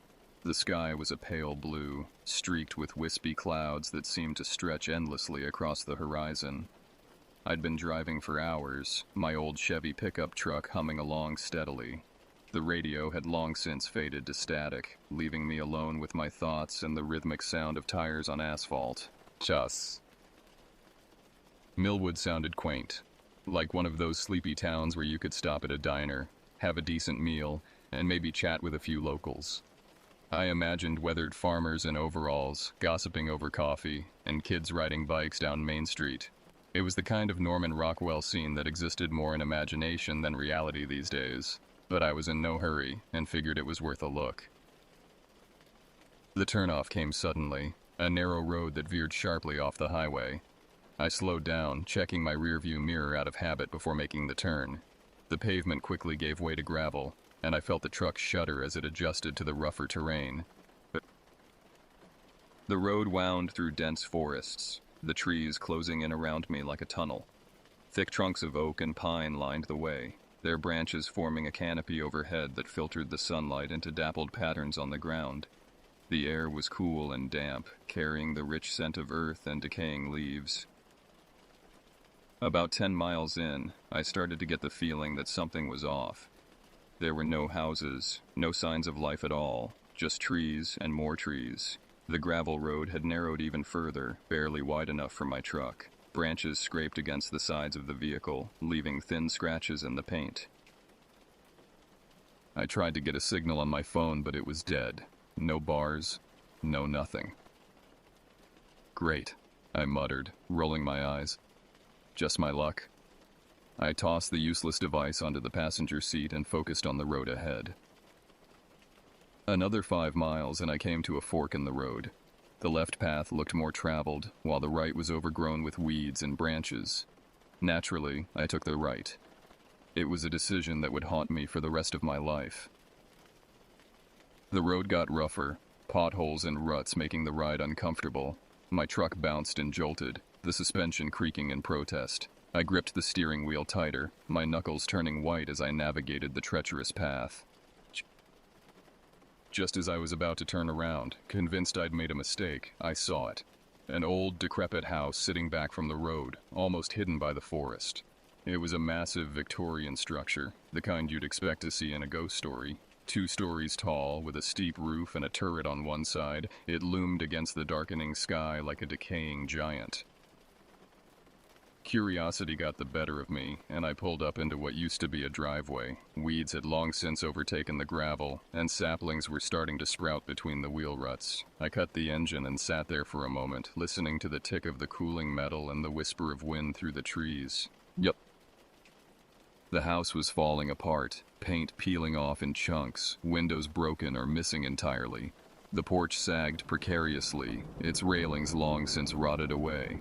But there was something about it that drew me in, a kind of morbid fascination that I couldn't quite explain. I stepped out of the car, the door creaking loudly in the silence. As I approached the house, I noticed something strange. There were no sounds, no birds chirping, no insects buzzing, nothing. It was like the whole forest was holding its breath. I should have left right then. Every instinct was screaming at me to get back in the truck and drive away as fast as I could. But I didn't. Maybe it was stubbornness, or maybe it was just plain stupidity.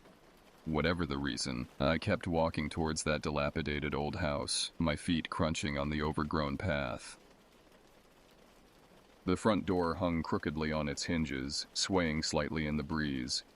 As I reached for the tarnished doorknob, a chill ran down my spine. I hesitated for a moment, then pushed the door open with a loud creak that echoed through the empty house. I stepped inside, and the floorboards groaned under my weight. The air was musty and thick, filled with the scent of decay and something else I couldn't quite place. Dust motes danced in the fading sunlight that filtered through the grimy windows, giving the whole scene an otherworldly quality. Old furniture, covered in sheets and cobwebs, was scattered around the room. A grand staircase led up to the second floor, but it looked unstable, several steps missing or broken. I decided to stay on the ground level, not trusting the structural integrity of the upper floors. That's when I heard it. A faint, rhythmic thumping sound coming from the back of the house. It was so out of place in the deathly silence that I froze for a second, straining my ears to make sure I wasn't imagining things. But no. There it was again. Thump. Thump. Thump. Against my better judgment, I followed the sound. It led me through a dining room with a long table still set for a meal long past, through a kitchen where rusted pots and pans hung from hooks on the wall, and finally to a door that was slightly ajar. The thumping was louder now, unmistakable. My heart was racing, but curiosity overrode my fear. I pushed the door open and found myself at the top of a set of stairs leading down into darkness. The cellar. The smell hit me first, a sickeningly sweet odor that made me gag. It was the smell of rot, of decomposition, of death. As my eyes adjusted to the dim light, I saw them. Bones. Piles and piles of bones, some still with bits of flesh attached, all gnawed and broken. I stumbled back, my heart pounding in my chest. That's when I felt a sharp pain in my neck, and everything went black. I woke up in a dark, damp room, my hands and feet bound with rough rope. My head throbbed, and there was a metallic taste in my mouth that I recognized as blood. Panic threatened to overwhelm me, but I forced myself to stay calm. Panicking wouldn't help me get out of this situation. I took in my surroundings as best I could in the darkness. It was a small windowless space with stone walls and a single door. There was no light except for a faint glow coming from under the door. The air was thick and stale, with that same sickly sweet smell I'd noticed in the cellar. I tried to move, but the ropes were tied too tightly. They cut into my skin, and I could feel warm trickles of blood where they'd rubbed me raw. I was lying on a cold, hard surface, probably concrete. My clothes were damp and I shivered, as much from fear as from the chill. Time passed, though I had no way of knowing how much. Minutes bled into hours, marked only by the steady drip of water somewhere in the darkness and the growling of my empty stomach. I drifted in and out of consciousness, my mind playing tricks on me in the pitch black. Eventually I heard footsteps approaching. They were slow, deliberate, like whoever was coming wasn't in any hurry. The sound echoed off the stone walls, growing louder until it stopped right outside the door. There was a pause, long enough for my heart to start racing again, then the scrape of a key in a lock. The door creaked open, flooding the room with harsh light that made me squint and turn away. A figure stepped inside, and as my eyes adjusted, I could make out their features. It was a man, tall and lanky, with wild hair that stuck out in all directions. He wore tattered clothes that might have once been a suit but were now just rags held together by dirt and what looked suspiciously like dried blood. But it was his face that made my blood run cold. His skin was pale, almost translucent, stretched tight over sharp cheekbones. His eyes were sunken and wild, darting around the room before fixing on me with an intensity that made me want to shrink into the floor. And when he grinned, he revealed teeth that were filed to points, like a shark's mouth transplanted into a human face. "Well, look who's awake," he said, his voice raspy and unsettling, like sandpaper on my nerves. He took a step closer, and I could smell his breath, a mixture of rot and something metallic. "You shouldn't have come here, stranger. But then again, we're glad you did." I swallowed hard, trying to find my voice. "What do you want?" I managed to croak, my throat dry and sore. He chuckled, a sound devoid of any real humor. "It's not about what I want.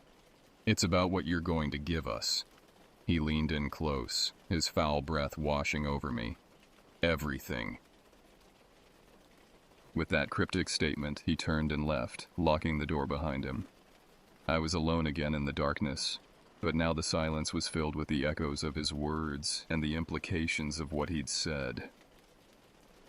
I struggled against the ropes, ignoring the pain as they cut deeper into my skin. But it was useless. They were too tight, tied by someone who knew what they were doing. I was trapped, at the mercy of this madman and whoever else was involved in this nightmare. As I lay there, my mind raced through possibilities. Who were these people? What did they want with me? The bones in the cellar flashed through my mind and I felt sick. Were they cannibals? Or was this some kind of cult? I thought about my life, the choices that had led me to this point. My job as a freelance photographer, always chasing the next story, the next adventure, the friends and family I'd left behind, always promising to visit but never quite making it. Would anyone even notice I was missing? Time continued to pass, marked only by the occasional sounds of movement outside my prison. Sometimes I heard voices, muffled conversations that I couldn't quite make out. Other times there were screams, distant and quickly silenced but unmistakable. I tried to keep track of time, to maintain some sense of normalcy, but it was impossible. In the constant darkness, with no reference points, hours could have been days for all I knew.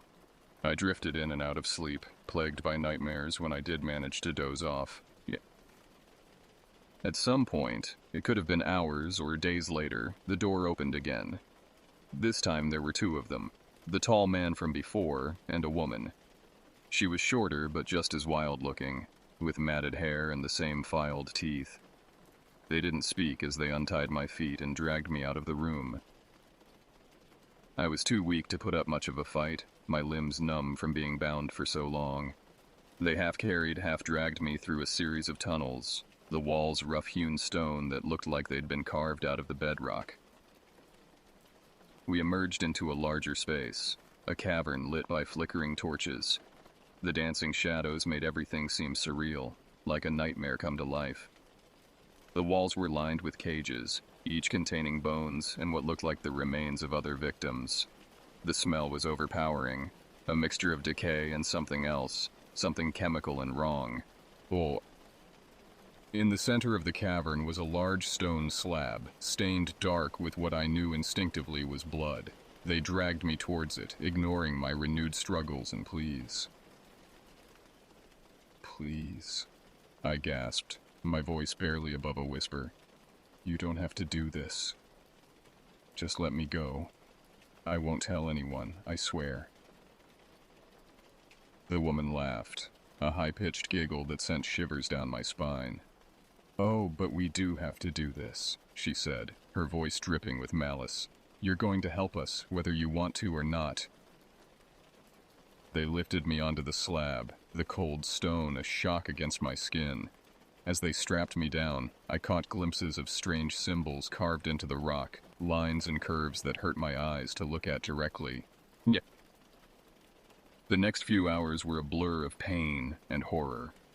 They cut into me, chanting in a language I didn't recognize. Their voices blended into a nightmarish symphony, rising and falling in time with the pain that coursed through my body.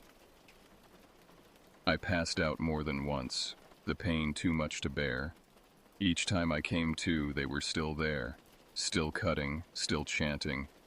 I prayed for death, for an end to the agony, but it never came. Finally, after what felt like an eternity, they stopped. I was barely conscious, my body a mass of pain. Through half-closed eyes, I watched as they collected something. Blood, I realized dimly, in ornate chalices. They poured it over me, They drank deeply, their eyes rolling back in their heads as they did so. Then, without a word, they left, leaving me strapped to the blood-soaked stone. I don't know how long I lay there, drifting in and out of consciousness. Eventually, I felt hands on me again, but these were different. Smaller, gentler. I forced my eyes open and saw a blurry face looking down at me. It was a young girl, maybe 12 or 13 years old.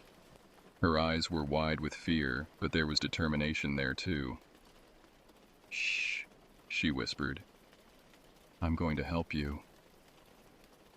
She worked quickly, undoing the straps that held me down. I tried to help, but my body wouldn't respond. I was too weak, too broken. Somehow she managed to get me off the slab. I leaned heavily on her as she led me out of the cavern and through a maze of tunnels. The house, I realized, was even bigger than I had thought, a labyrinth of horror that extended deep underground. "How did you get here?" I asked, my voice weak and raspy. "They took my family," she said, her voice trembling. "I've been hiding, waiting for a chance to escape. When I saw you, I knew I had to help." We reached a door that led outside, and the fresh air hit me like a wave. I took a deep breath, savoring it despite the pain it caused in my battered body. The girl led me to a hidden path through the woods, away from the House of Horrors. We walked for what felt like hours, my strength slowly returning. The girl, she told me her name was Lily, kept us moving, urging me on whenever I faltered. She told me more about the family of cannibals, how they had been living in these woods for generations, preying on anyone who strayed too close. "We have to keep moving," she said, her eyes constantly scanning the forest around us. "They'll be looking for us." As dawn broke, we came across an old hunting cabin, abandoned but relatively intact. We took shelter there, using what little supplies we could find to tend to my wounds and rest. Over the next few days, I regained my strength. Lily kept watch while I rested, her young face set in a mask of determination that no child should have to wear. We talked in whispers, sharing our stories and planning our next move. One morning, Lily shook me awake, her eyes wide with fear. "They're coming," she whispered, and I could hear the panic in her voice. We grabbed what we could and fled into the woods. I could hear the sounds of pursuit behind us, the cannibals closing in. We ran through the forest, branches scratching at our skin, the underbrush slowing us down. Just when I thought we were done for, we broke through the trees and onto a road. A car was coming, and I waved frantically, praying that they would stop and not just drive by. The driver, a middle-aged man with a kind face, slowed down and then stopped. He took one look at us, me, covered in half-healed wounds and wild-eyed with fear, and Lily, a young girl clearly in distress, and immediately opened the doors. "Get in! Quick!" he shouted, and we didn't need to be told twice. We scrambled into the back seat just as I heard the sounds of our pursuers getting closer. The man floored the accelerator, and we sped away, leaving the nightmare behind. For several minutes, nobody spoke. The only sounds were our ragged breathing and the hum of the car's engine. Finally, the man spoke. "I'm Frank," he said, his eyes meeting mine in the rearview mirror. "What in God's name happened to you two?" I hesitated, not sure how much to say. How could I explain what we'd been through without sounding completely insane? But Lily spoke up, her voice trembling but clear. "There are bad people back there," she said. "They hurt us. They eat people." Frank's eyes widened, but to his credit, he didn't immediately dismiss her words. "We need to get you to the police," he said firmly. The next few hours were a blur. Frank drove us to the nearest town, a place called Riverdale, about 50 miles from where he'd picked us up. The local police station was small, just a handful of officers, but they took our statements seriously. At first, they were skeptical. I could see it in their eyes. They thought we were making it up, or that we were on drugs, but the evidence was hard to ignore. My injuries, clearly not self-inflicted, Lily's haunted eyes, and the details she provided about her captivity, and when I mentioned the house, something changed in their demeanor. "The old Milwood mansion?" one of the officers asked, his face pale. "We've had reports about that place for years. Missing hikers, strange noises, but never anything solid enough for a warrant." They called in state police and FBI. Over the next few days, Lily and I were questioned repeatedly, asked to go over our stories again and again. They brought in sketch artists, had us look at maps to pinpoint locations. It was exhausting, but I knew it was necessary. A week after our escape, they raided the house. What they found was worse than anything they could have imagined. The bones in the cellar were just the beginning. There were underground chambers filled with evidence of unimaginable horrors, bodies in various states of decay, ritualistic altars stained with blood, journals detailing generations of cannibalism and dark rituals. The family, if you could call them that, didn't go down without a fight. In the end, several officers were injured and 2 of the cannibals were killed. The rest were arrested, their reign of terror finally over. The story made national news. "Cannibal cult in quiet mountain town," the headline screamed. Journalists descended on Riverdale, all of them wanting interviews, wanting to hear our story firsthand. I refused to talk to them. I couldn't bear to relive it all again, to see the horror and disbelief in their eyes. Lily was taken into protective custody, placed with a foster family far away from the memories of what she'd endured. As for me, I left as soon as the police said I could go. I couldn't stand to be there anymore. Couldn't bear the pitying looks and the whispered conversations that stopped when I entered a room.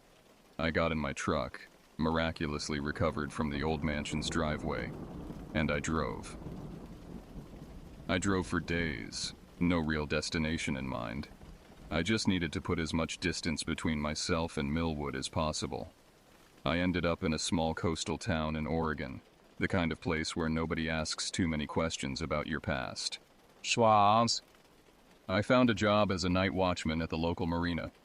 It was quiet work, perfect for someone who had trouble sleeping, who startled at every unexpected noise. During the day, I'd walk on the beach, the sound of the waves slowly drowning out the echoes of screams that still haunted my dreams. Months passed, then years. Slowly, I started to heal. The nightmares became less frequent. I could look at my scars without feeling phantom pain. I even made a few friends, though I never told them the full story of what had happened to me. I kept tabs on the case from afar. The trials dragged on for years, each revelation more horrifying than the last. The family's atrocities stretched back generations, with hundreds of victims over the decades. Some of the younger members tried to claim they were brainwashed, forced into it by their elders, but the evidence was damning, and in the end, they were all convicted. Lily testified at the trials. I watched her on TV, amazed at her strength and resilience. She looked older, more confident. She spoke clearly and without hesitation, her testimony helping to ensure that the monsters who had tormented us would never see the light of day again. I thought about reaching out to her, but in the end, I decided against it. She had a new life now, a chance at a normal childhood. The last thing she needed was a reminder of the horrors she'd endured. As for me, I was learning to live again. The experience had changed me, there was no denying that. I was more cautious now, less trusting. But I refused to let it define me. I was a survivor, and I was determined to live my life on my own terms. I still avoid the back roads, though, and I never, ever take shortcuts. Sometimes, late at night when the fog rolls in from the sea, I think about Milwood. I think about the what-ifs. What if I hadn't taken that turn? What if Frank hadn't come along when he did? What if Lily hadn't found the courage to help me escape? But I try not to dwell on these thoughts. The past is the past, and no amount of wondering will change it. All I can do is move forward, one day at a time. And so I do. I wake up each morning, I go to work, I live my life. And if sometimes I wake up in a cold sweat, the taste of fear in my mouth, well, that's just the price of survival. Because I did survive. I made it out of Milwood. And no matter what happens, no matter where life takes me from here, I'll always carry that with me. I'm Elliot Branson, and I'm a survivor.